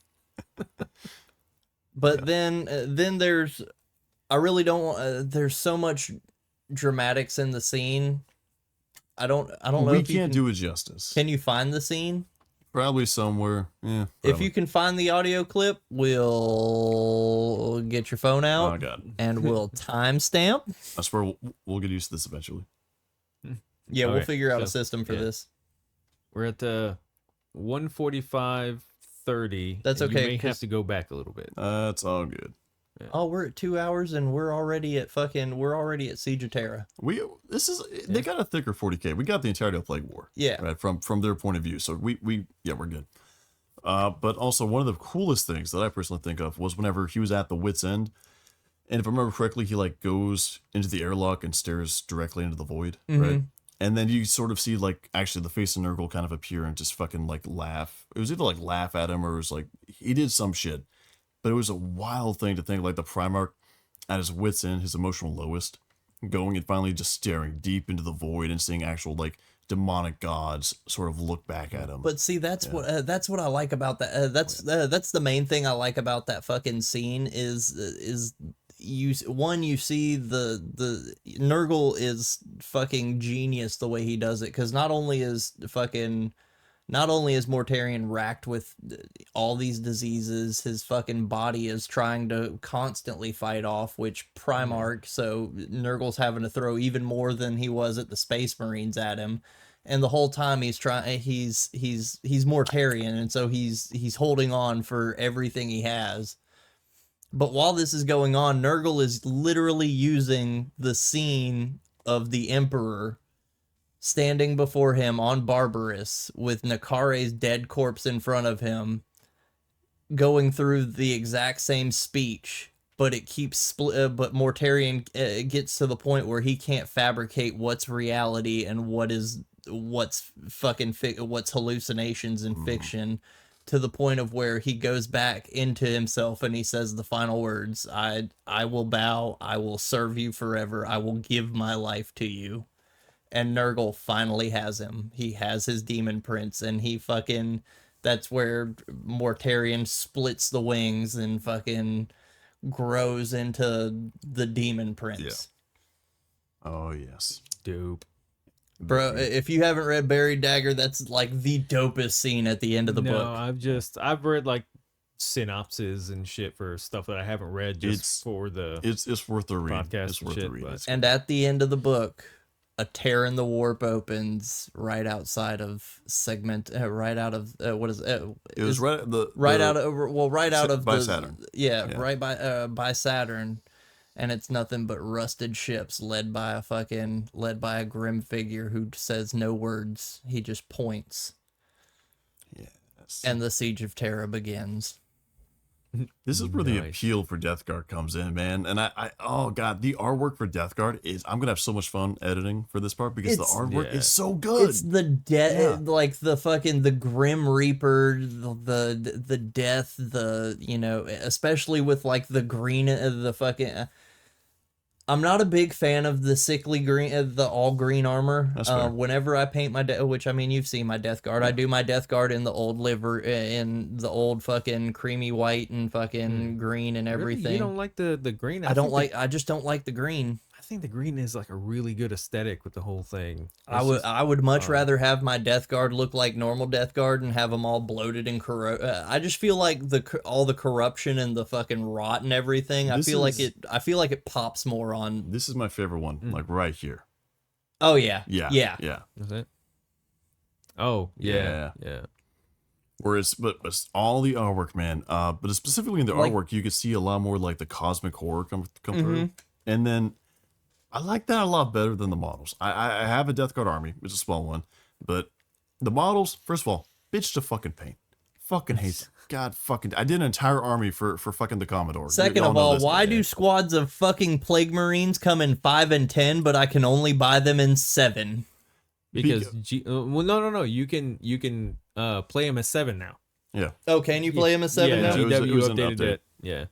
Because that was a dumb thing. It's like, okay, so I either play with 5 or I have to buy 2 boxes and have 14.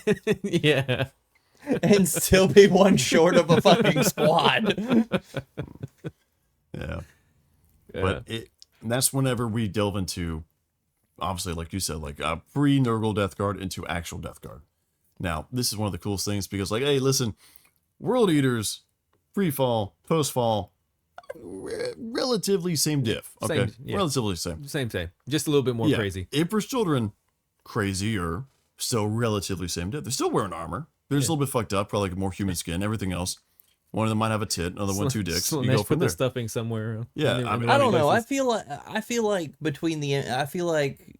besides Plague Marines and the Death Guard as far as their change, I feel like fucking.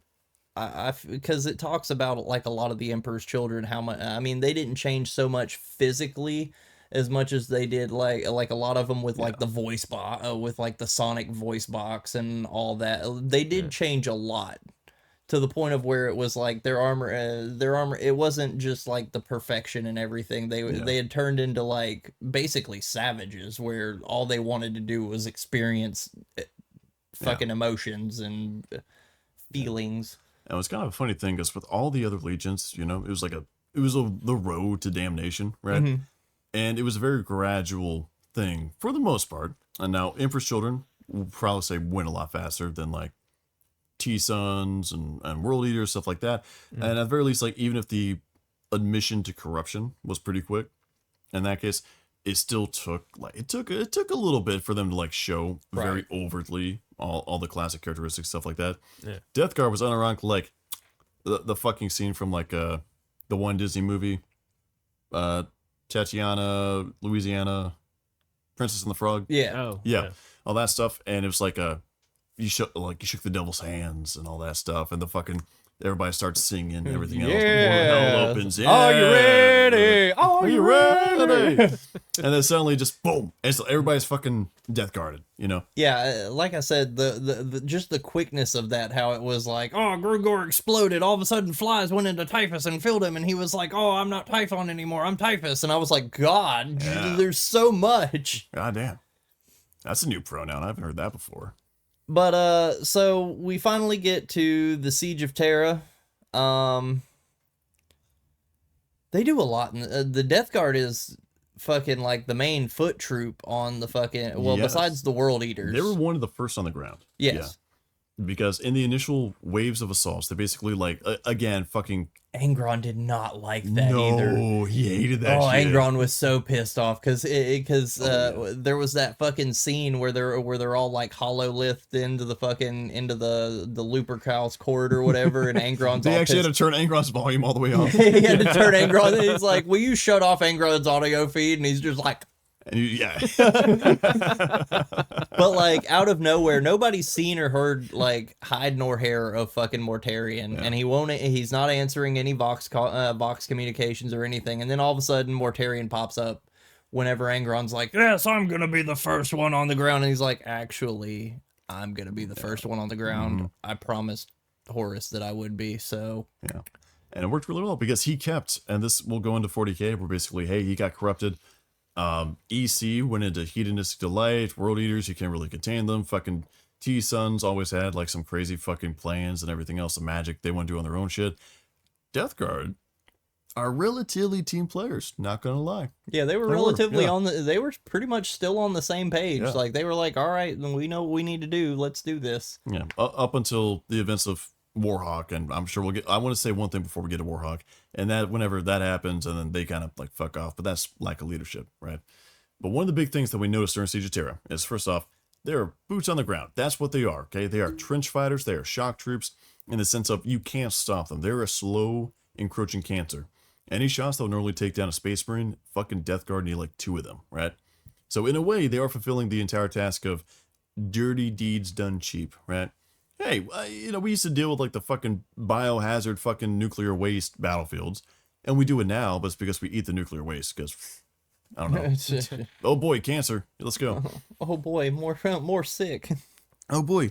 But the second thing is also the state of their stuff, right?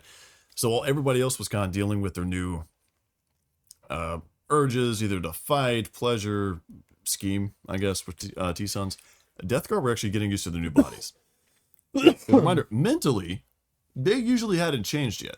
Now, the biggest thing with Nurgle, as a whole, especially with the Death Guard, was that their bodies had changed and their spirit and body were both basically contracted to fucking Nurgle, right? Right. But during that time, there's a scene and we start to see a whole bunch of Death Guard kind of like, they don't think about their transformation, right? Right. They'll comment on it, but they don't think about it, right? Sort of like saying, if you lose an arm and you get a replacement, right? And then if is somebody being like, oh yeah, I got a robotic arm now, do this, do that, but you don't like sit there and be like, holy shit, I got a fucking robotic arm, or like an arm replacement, yeah? That's the type of stuff that it was. We don't want people seeing that we're recording a secret podcast in the Yeah. attic. I know, we got this really dramatic lighting right now, I like it. Yeah. Oh God! Oh, no! Jesus Christ! Yes! For the viewers that don't know, Corn Berserker just turned on a fucking light. Yeah, we were sitting in like almost absolute darkness before that. It was great. It was very dramatic. I mean, I could turn it off, and we could just do this in the Too dark late. now. Yeah. Too late. You already ruined you ruined the ambiance. Yeah. So much for mood lighting shit. All right, fine. When we do the Raven Guard episode, Oh, I'll turn no, off it- all it's the lights. dark. It's got to be pitch Yeah, dark. pitch We black. can't Pitch even. dark, I can't. I want to not even be able to see. I physically Yes. want bad audio from that because we can't even see where the mics are. Yeah. It just, is this the mic? I don't know. Oh wait, no, that's a lamp. but They're they're the slow encroachment on the walls, and then leads to. I'm still on Saturnine. I haven't made it. Oh damn! Okay, I'm skipping ahead. Go ahead. Yeah. Yeah. Just like you skipped no, ahead I was with talking Flight of about the I'm on. Rising Sun, you Fuck up. bastard. I was Fuck talking up. about I'm on Saturnine. I haven't read Warhawk, so you're. Oh, okay. You mean like that? Okay, I thought you know meant like that- you still more to talk yeah. about with. Their Yeah, I know entrance. that. So the whole time that this is going on, Khan still has a very, very personal vendetta against Mortarion. Yes. He is ready for fucking Khan versus Mortarion 2 Electric Boogaloo. Mm-hmm. To the point of where at the Saturnine, I believe it was Khan was at Saturnine. I think Khan was at the Saturnine. No. Khan was at one of them. Khan was at. He was around like Gorgon? Lionsgate. Huh? Lionsgate, maybe. No, it wasn't the Lionsgate. It was No. the one of the four with it the- Saturnine, the Gorgon Wall. Was it the Colossi Gate? Might have been. Might have been. That sounds. It was I- where I it wanna- was- I I know wanna- it was. It was the Khan, Rauderon, and Valdor. No, I want to say it was Lionsgate Spaceport because the Khan's entire quote unquote story arc pretty much Yeah. revolves around the Lionsgate Spaceport. Yeah, because Horus gave that to him as his headquarters, didn't he? Like, you're thinking- Mortarion what? made the Lionsgate Spaceport his fucking headquarters. Yes and no. So long story short, as the Siege of Terra progressed and basically the wall collapsed, the big deal about the Lionsgate Spaceport was because up until that point, they couldn't really get a safe landing zone. Okay. Yeah. And that's whenever they came to basically just hawk-tooing a whole bunch of like basically space hulks on the planet, crashing ships, and they're letting millions and millions of guardsmen drop Yeah, down. this was after the fall of Lionsgate because this was just in Saturnine. Yeah, yes. this was after Perturabo. Yeah, but I bounced, think isn't like while Sauron was happening, he was trying to retake the Lionsgate.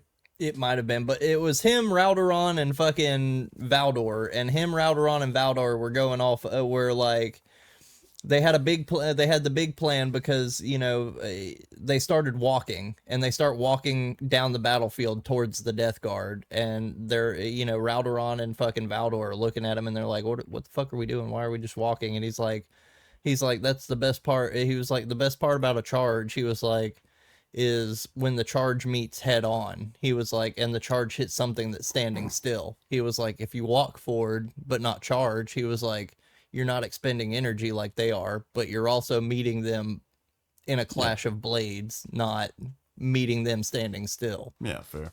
He was like, you meet with them. Yeah. Okay, but the main deal for that is obviously as the wall started falling, everything else, Death Guard was still at the front line, and they got mixed in with all the other troops, and eventually it became all the traders that landed, all the traders were still on the walls in various ways, doing different engagements, and as the circle got tighter and tighter and tighter, suddenly the backfield got significantly more sparse, right? Because nobody's fucking standing around a wall number 1 whenever you're on wall number 3, right? Yeah. So the Death Guard decided, hey, and specifically Mortarion was like, hey, we see this Lionsgate Spaceport. This is a really big fucking structure, okay?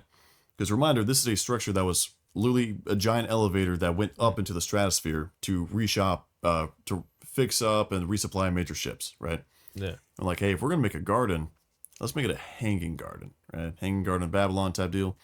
So they start going and making that their base. They start reinforcing it.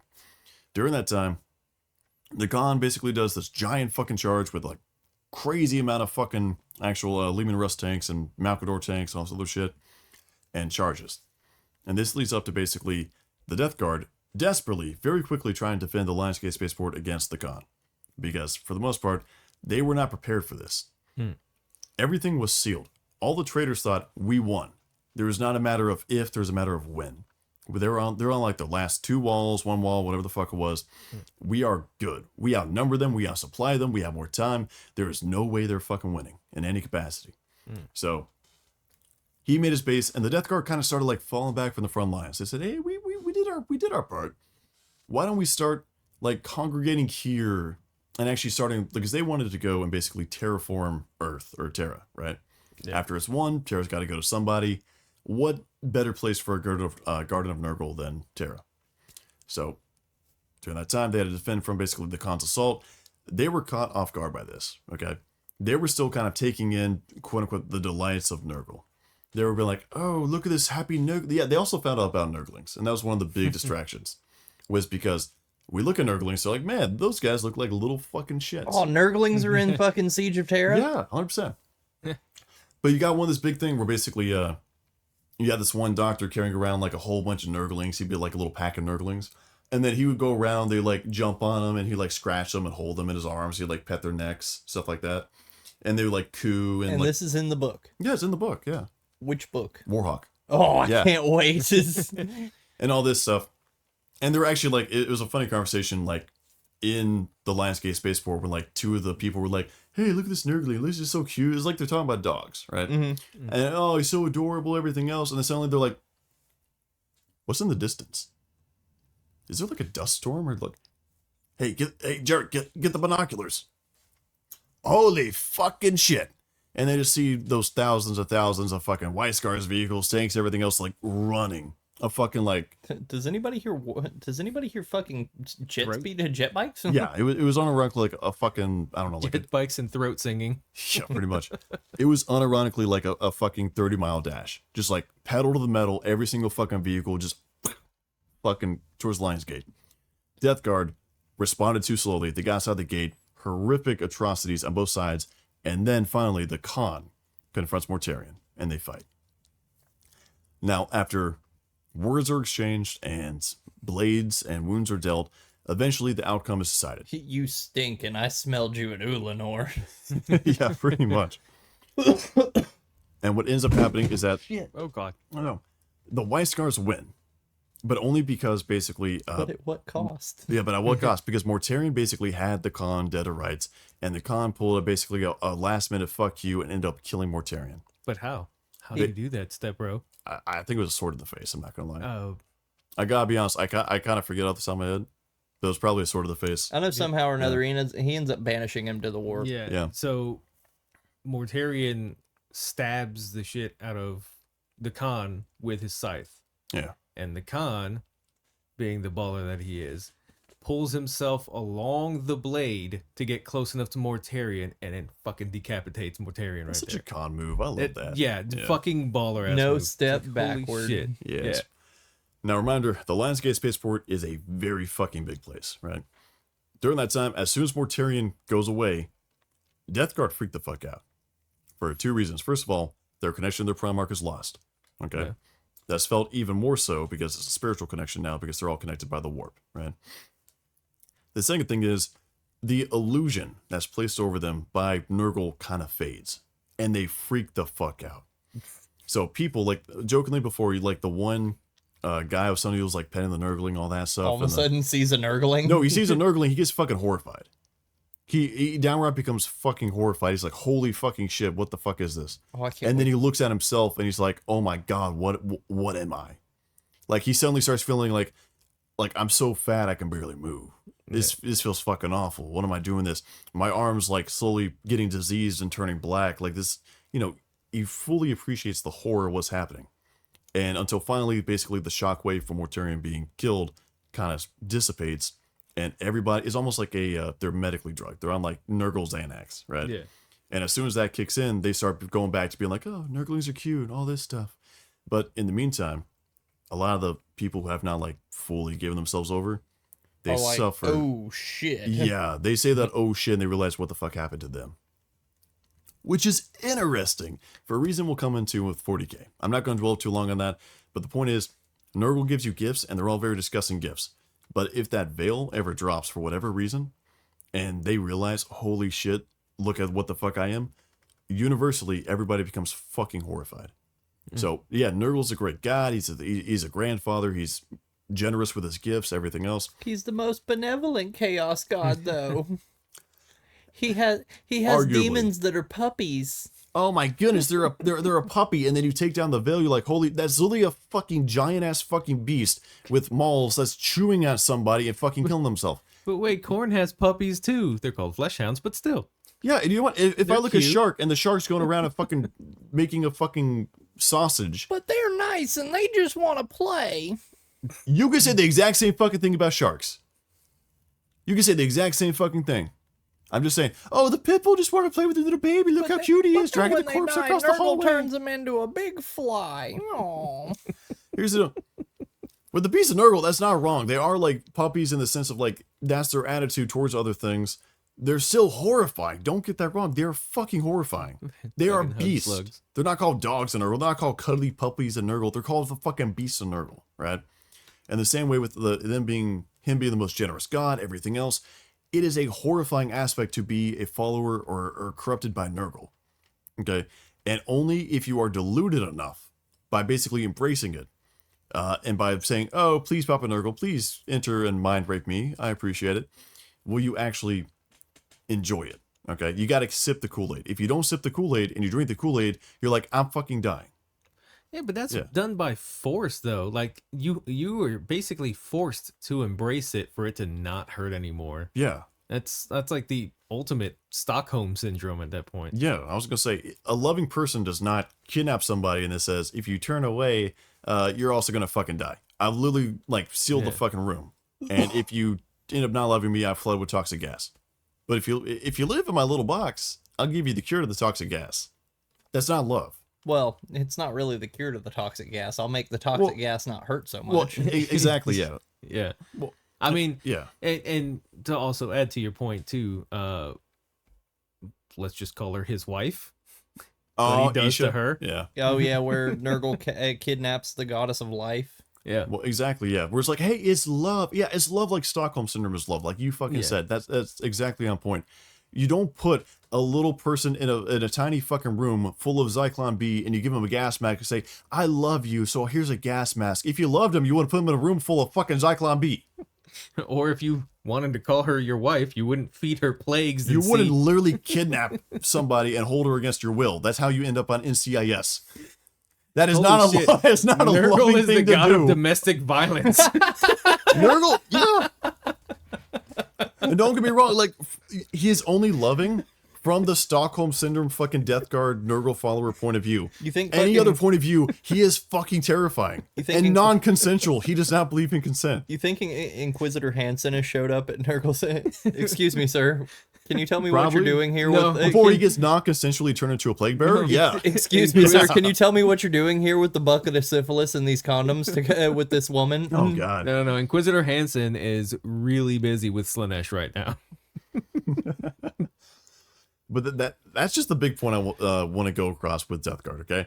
Like, it's all cool if you want to go into the Death Guard, kind of like, hey, everything else, but like Grandfather Nurgle, yada, it's a meme, right? At the end of the day, not a big deal. But just so we're all aware on the actual facts of this, he's only loving if you buy into the Stockholm Syndrome. Yeah. If you are not in that, basically, the James Jones cult of the Kool-Aid, then guess what? Yeah. It's not a good thing to be in. It's not. Yeah. Yeah. I was trying to think, and like, was it David Koresh that was the whole Ruby Ridge thing, or was that No, that was Waco. Yeah, that was Waco. that was Waco? Yeah. Okay, and never mind, that was wrong. Yeah, the Jim Jones thing. Yeah, exactly, yeah. David Koresh did nothing wrong. But so after Rest all in peace, that, my man. so after all that, obviously Typhus, whatever you want to fucking call him, haha, Mortarian's gone. Legion's mine. Instantly. Dude, Typhus is the fucking Starscream of 40K. That's what he Oh is. shit! He is. Essentially. Unironically. The moment, or even whenever he's still around, he'll just be like, Nurgle loves me more than you. I'm gonna take my ball and fucking leave. Oh look, the Death God of mine now. Yes. That's what he fucking does. It's his shtick. Till Mortarian comes back. Yeah. Oh, I was just keeping him warm for you, Mortarion. Oh, wait a second. Entirely irrelevant. They are not Yukari. You know how I know this? We're getting ahead of ourselves. You know how I know this. This is like 2 hours later. No, yeah, no. You know how I know this? I just thought about this. You know why? Because in 40K, Because in 40k, fucking Mortarion delves into the warp and grabs his father's soul and then stuffs it in his fucking flagship. If he's Drukhari or Eldar, the souls are not in the warp, they're immediately in Slaanesh. That just sounds like GW needs a retcon. Everything's sounds canon. Drukhari. That does make sense though. That makes Everything is perfect canon. sense. Everything is canon. The overlords are Drukhari. Well, yeah. Since the first 10,000, the Myth overlords have been Drukhari. Myth busted. Myth busted. Sorry, I had to have my moment. Okay, But so nothing really happens with the Death Guard after the Siege of Terra. I mean, everybody kind of just goes on and does their thing. Well, the Dark Angels send their entire fleet led by Corswain to go and basically secure the Astronomicon. Typhus leads basically all the remnants of the Death Guard to go and attack the Astronomicon. And they end up fucking off after that. The exact specifics to be determined, but they basically get repelled, go from there. Okay. But they're fully embracing their gifts. After that, Horus Heresy ends, Siege of Terra is done with, and they're kind of scattered to the wind, and the scouring begins. Yeah, Mortarion pops up here and there. It's reported. There's a bunch of reports of Death Guard just popping in and out. Yep. There's the 9th edition thing you want to talk about, the Tau. Well, yeah, there is. Well, before that, he actually makes one of the first appearances, right? We have Angron before his model and like official return. Everything else was First War for Armageddon. Mortarion also made a return sometime, I forget when, with the Grey Knights, remember? And the Grey Knights where he fights and carved his name in his heart. Oh yeah, Yep. That was before he got basically yeeted into the warp to come back whenever the fuck warp spits him out. And you know what the funniest thing about that is because that was like a Mad War story, right? Yeah. Okay, so everybody was like, that's a goofy story. It's sort of like the Sister of Battle story. They don't really like assume it to be like, it's less canon than everything else. Like if you're going to ignore a story, that one's going to be high up there for some people.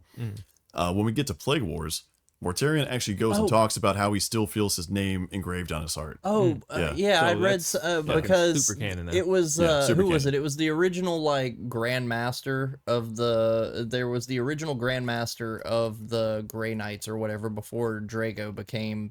Believe Janus? Yeah, I believe it was Janus. Yeah. But Mortarion ends up killing him.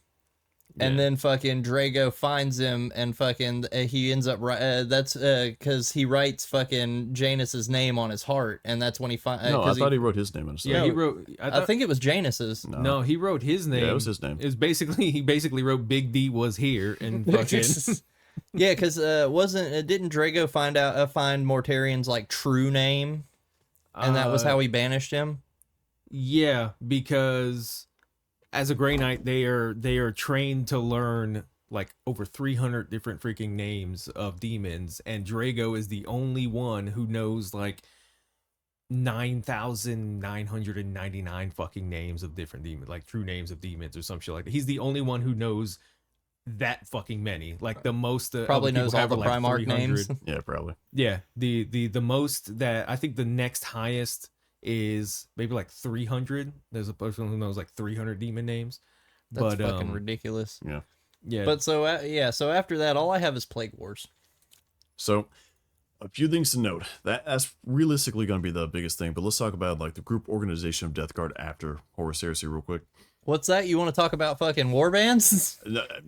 You want to do that here? You want to keep the like post credit scene going, or do you want to? I kind of did like the post credit Yeah, it was scene. kind of nice. Yeah, I forgot music, but This one's not going to be as long, so I know. Yeah.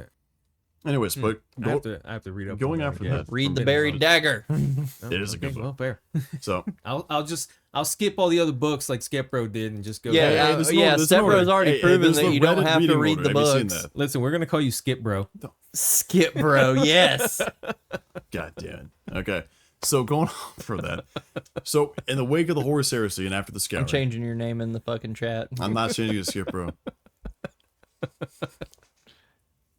That reminded me of Skips. You're no from longer the going to be show. not Erebus lover. You're going to be Skip, bro. That's better than having Erebus anywhere near my name. So I'll take it.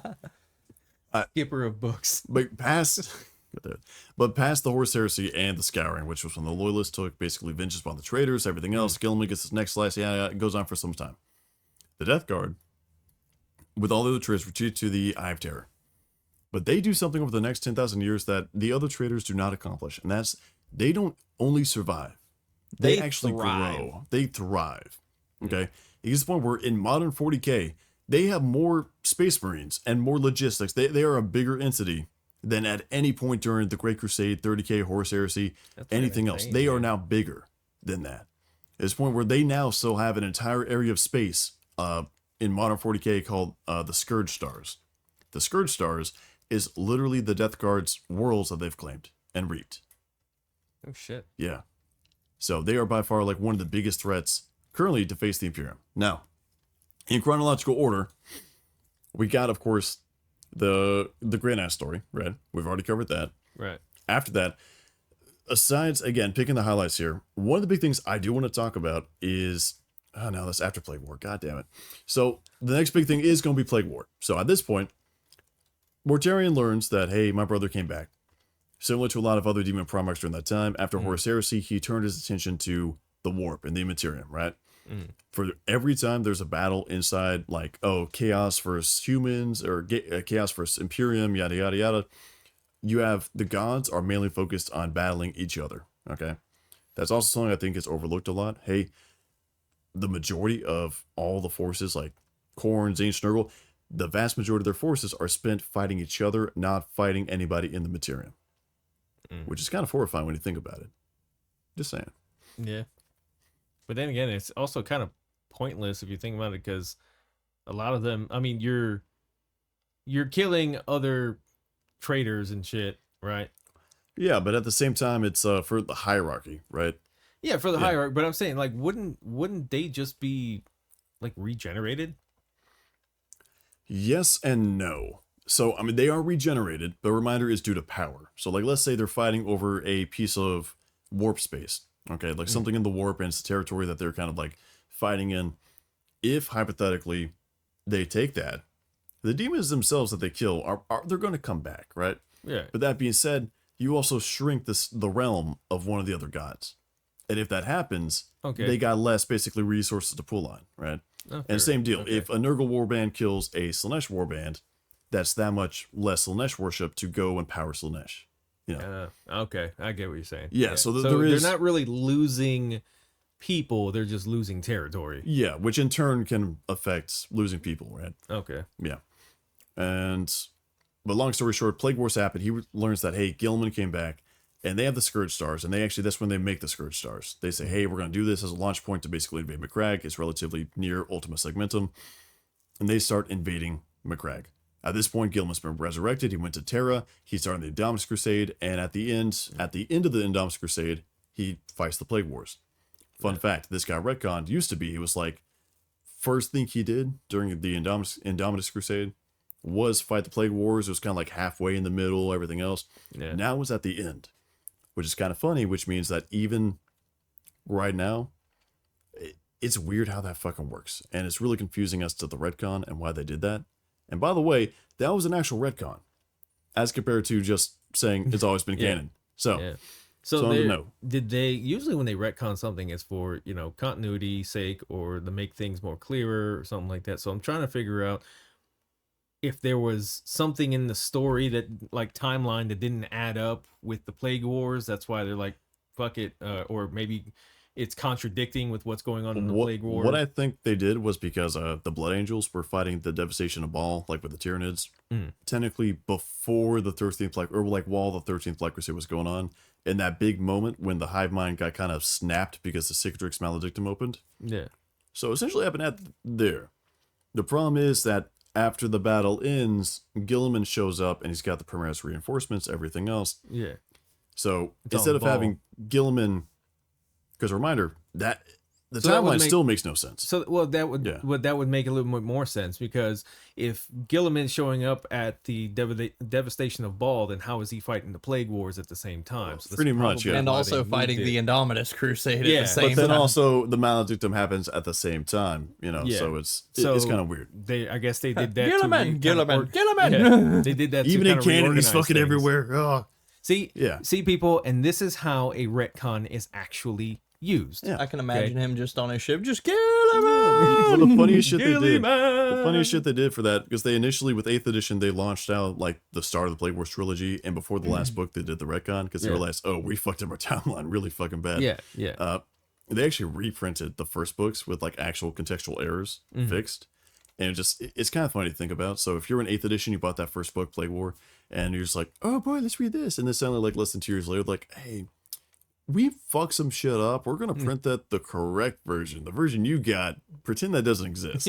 Just take that, move it to the back. Yeah, Okay. that's they literally said that in a Warcom article. They said, hey, just pretend if we make any mention of this being like they have gray shields and stuff like that, we're gonna pretend this happened at the end, not in the middle. Yeah. So they basically asked you to have suspension of belief and go Right. on from there. But that's what my point is getting at. Is like, this is how you do a fucking retcon. Yeah. You have shit that's contradicting other things that are going on at the same time, so you change it so there's more continuity and more fluidity in there. You're not Since changing the first 10,000, Yeah. there have always been female You're not changing it custodians. because a multi-billion-dollar fucking company wants to shit on your fucking lore and Yeah. you want to compromise Oh, with it. look, it's a lore retcon, not we want a better DEI score retcon. Yeah, Holy shit. exactly. Yeah. Not a, we really want this Amazon show. Anyways, which is looking like it's gonna fall through anyways, which is funny as fuck, Dude, by they the way. have, I think they have till the end of the year, Yeah. if I'm not Yeah, mistaken, end to of make a year. decision, or else the whole fucking thing's Yeah. just dropping.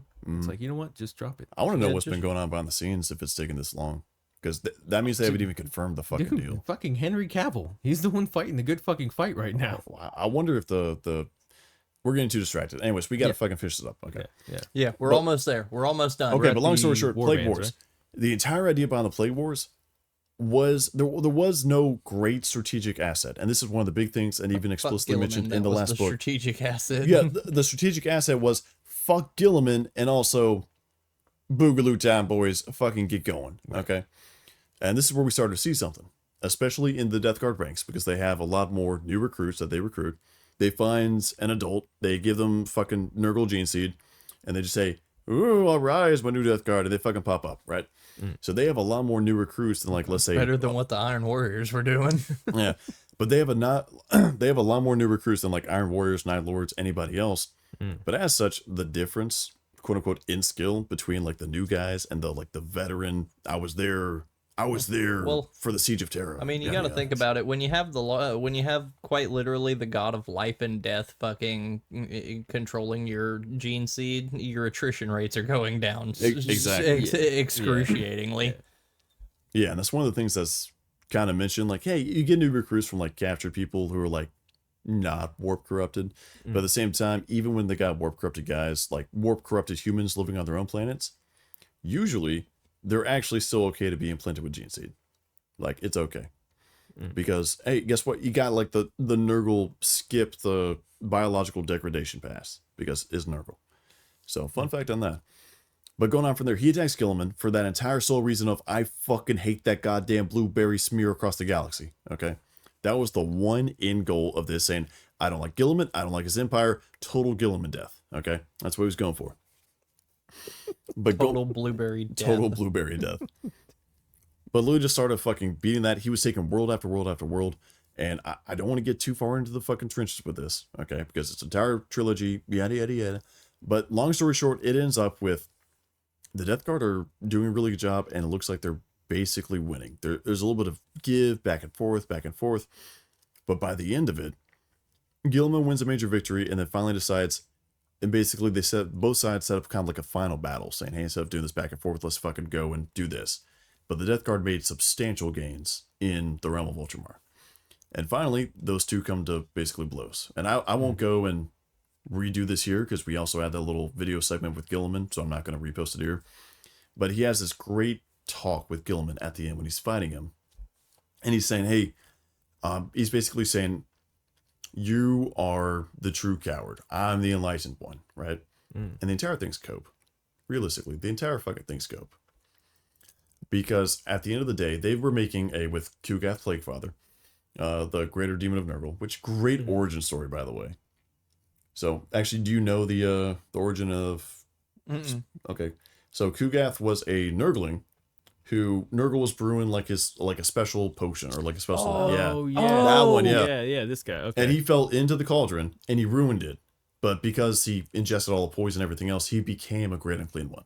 he became Big Chungus. Yeah, he was literally Big Chungus. Yeah, he was small Chungus, Nurgling, and then he became Big He Chungus. went from Kugath to Chungath. So he's perpetually trying to make the best plagues to kind of like prove to Nurgle, saying, "Hey, I'm sorry I fucked up your thing, but look at mine. Here's something I can replace it with." He made something called the God Blight, which was the only thing that could effectively kill a Primarch, right? Because one thing they also confirmed is you have to kill a Primarch body and soul to actually kill him. Makes sense. That's why Horus ain't coming back. Yeah, Varys. Anyways, so long story short, that's what they wanted to do. And he gives this long, biggest monologue saying, "Hey, it's easy for you to say you know your stuff and you're fighting for the Emperor, but I've seen the stuff you wouldn't fucking believe. I'm Grizzle. I've seen the live leak videos. Man, you don't know my fucking world. All this stuff." And then he says, "I'm not the coward for bowing to Nurgle, because you would have done the same shit in my fucking place. Because I was stuck over there and it was either watch my legion suffer." That's who your unimaginable pain. Brotigus is supposed to be. Yeah. Yeah, Kugath? Yeah. Yeah. Yeah. That was ripped from the Total War game, by the way. The file. That's what I mean. For the print. Yeah. Yeah. Yeah. Yeah, I have Which is an beautiful. actual Rotigus proxy that I need to print out and shit. And It works, I mean, it works either way. It's what's fucking funny beautiful. is that Yeah. it's not really a proxy, it's an actual scan of Rotigus. Fuck yeah. GW. But at the end, of course, Gilliman gets injected with the Godblight, and he ends up basically dying horrific death. The entire time, he's doing the core Pharaoh is saying, "Join me, brother. We can rule the galaxy," type shit. And Gilliman says no. And that's one of the big things I want to point out here. Okay. As a certified Mortarian lover / hater, Gilliman said no. And in the last episode, we talked about his trials and tribulations. But we have one person who's supposed to be the most redoubtable, the most like solid motherfucker around who can weather any storm. And he failed in this. When Gilliman was faced with total death, just dead. Total Because Gilliman death. total Gilliman death, total Blueberry death. He went around and he still said no. At least whenever I die, I will go to death, and I will go to death with my beliefs intact. Isn't this the same conversation where the Emperor effectively possesses Gilliman? That and happens talks to him technically straight? after Gilliman dies, and technically Gilliman has no fucking idea about that. No, okay. Because I remember, because for all you listening out there, if you want a really great recap, basically the entirety of the conversation between Gilliman and Mortarion, watch Chris Tester on YouTube, voice acting this whole thing. It is. Oh yeah. Fuck, it will give you goosebumps. Mm-hmm. But yeah, so after Gilliman dies in the whole Emperor thing, like isn't that when Mortarion has like his moment of, oh shit, I may have fucked up? Yeah, Mortarion gets put in the naughty corner. No, he was literally yanked and put in the naughty corner by fucking Nurgle. So for context, this is also one of the only time we've seen an actual god. Like, we've actually, to the best of our extent, seen a god in Warhammer 30 or 40k. Okay? Because what happens basically, Gilliman dies, Emperor basically powwows, resurrects him, and is about to basically smite the fuck out of Mortarion, kill him body and soul, gone forever. Nurgle, very clearly seeing the fucking alarm bells, fucking opens a little rift, literally goes, grabs with his hand from a giant fucking mansion. You can see apparently the eyes fucking glaring out from the mansion, and the hand just stretches out, fucking grabs Mortarion, and yanks him back in through this like warp portal before he can be smoked. And he literally just goes, chucks him into the fucking manor that he's in like Nurgle's garden, chucks him in there, fucking bolts the door, and then before the portal closes, the Emperor basically Kamehamehas into Nurgle's garden and basically permanently scorches a large portion of Nurgle's garden. So, Damn. yeah. But it was very much... Hadouken! It was also very much implied that Mortarion is unironically in the fucking timeout zone. Nurgle's not happy. Oh, well, yeah, I would assume. Yeah. Because speaking of Typhus and that bastard. So during that entire time, the last part, when they're trying to wrap up, Tzeentch decided, hey, a lot of your guys are fucking occupied in Ultramar. So the Scourge Stars, which is like the Death Guard's actual planets and all that, and dedicated to Nurgle, he invades that with his demons. So a whole bunch of Tzeentchian demons are fucking invading and going around the Scourge Stars and doing all that stuff. Typhus walks up to Mortarion before this happens and says, hey, buddy, this is great, but you're aware that we got no tactical value doing this, and Tzeentch is invading our actual planets. So we need to go right the fuck now and kick their ass. And a big disagreement happens, because Typhus says, I'm taking my shit and leaving, which would have fucked the war effort one way or another. And then Mortarion said, well, I'm staying, I'm going to kill the fucking blueberry shit. So obviously whenever Mortarion's out of the scene, Death Guard pack up their shit under the leadership of basically next in command Typhus, and fucking jettisons out, and such the Plague Wars end. So the more you know. So it was a retreat. The Ultramarines did win. However, it was not like the Death Guard were crushed. Like, it was very much, hey, we fucking change of tactical objectives. Better things to do. Yeah, better things to do. The only...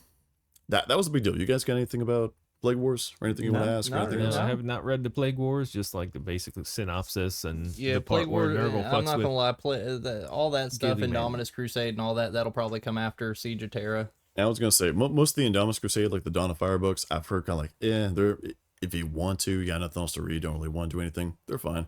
Plague War is pretty solid. Not the greatest thing over here, but it does got some very good moments. Yeah. But yeah. But So wow, so that's pretty much it. Yeah. Unless you want to go into the warbands. warband time. Warband time. All right, so the warbands are as follows. These aren't as much as the Ultramarines here. So we have roll credits. God damn it. We have the Apostles of Contagion, the Bilious Ones, the Carrion Hounds, the Children of Blaine, the Corpse Makers, the Dolorous Gnaw, Empyrean's Blight, Favored Sons, the Fecund Ones, the Filth Favored, the Glooming Lords, the Heralds of Despair, the Lords of Silence, the Moldering Claw, the Pallid Hand, the Poison Chalice, the Prophets of the Seven, the Putrid Choir, the Rotworm Brotherhood, the Rusted Claws, the Smogrot Brotherhood, the Sons of Sorrow, the Sons of the Maggot, the Supperant Sting, the Tainted Lung, the Tainted Sons, the Toll Guard, and the Weeping Legion. Okay, not too bad. Yeah, see, That was a it's not too timestamp. bad. Yeah, it's fine. I don't think they We're have. by the end, so we'll just kind of. Okay. I don't think they're gonna have like different heraldry or anything. All Plague Marines seem. Sometimes they do, because they try to operate, at least GW tries to operate war bands like chapters, so it's like, oh, here's a unique color scheme. There's some color schemes and shit. Exactly. Well, that's yeah. cool. Yeah, so I was gonna say that's basically the CSM version of make your own chapter, choose like a minor chapter, stuff like that, like the Purge. Yeah. Well, boys, that has been our synopsis of the Death Guard. Everything else, we hope you enjoyed. Obviously, as per all our episodes, there's stuff like we didn't have time to cover or like just overview. But I think we've been talking about, and hopefully sometime in the future we'll have like a few new series popping up, right? Yeah. Including one coming up. It's a little secret project that old Groot is working on. Little side tangent Along with type one thing. of the Discord members, right? Yeah, I think he was commissioned, yeah. It got all distracted working on a little something for us. We may do. I think maybe like next episode or something. We'll do. I may have like a, I don't know, like a spoiler or like an intro type thing kind of done up. We could have maybe have like the cold open as the teaser. We could. Yeah, something like that. I might have to do it. Yeah. But all right. So I guess until next time, like, follow, subscribe, do all the fun stuff, and fuck it, we ball. Overlords Fuck on it, we Drakari. ball. Fuck it, we ball. Fuck it, we ball.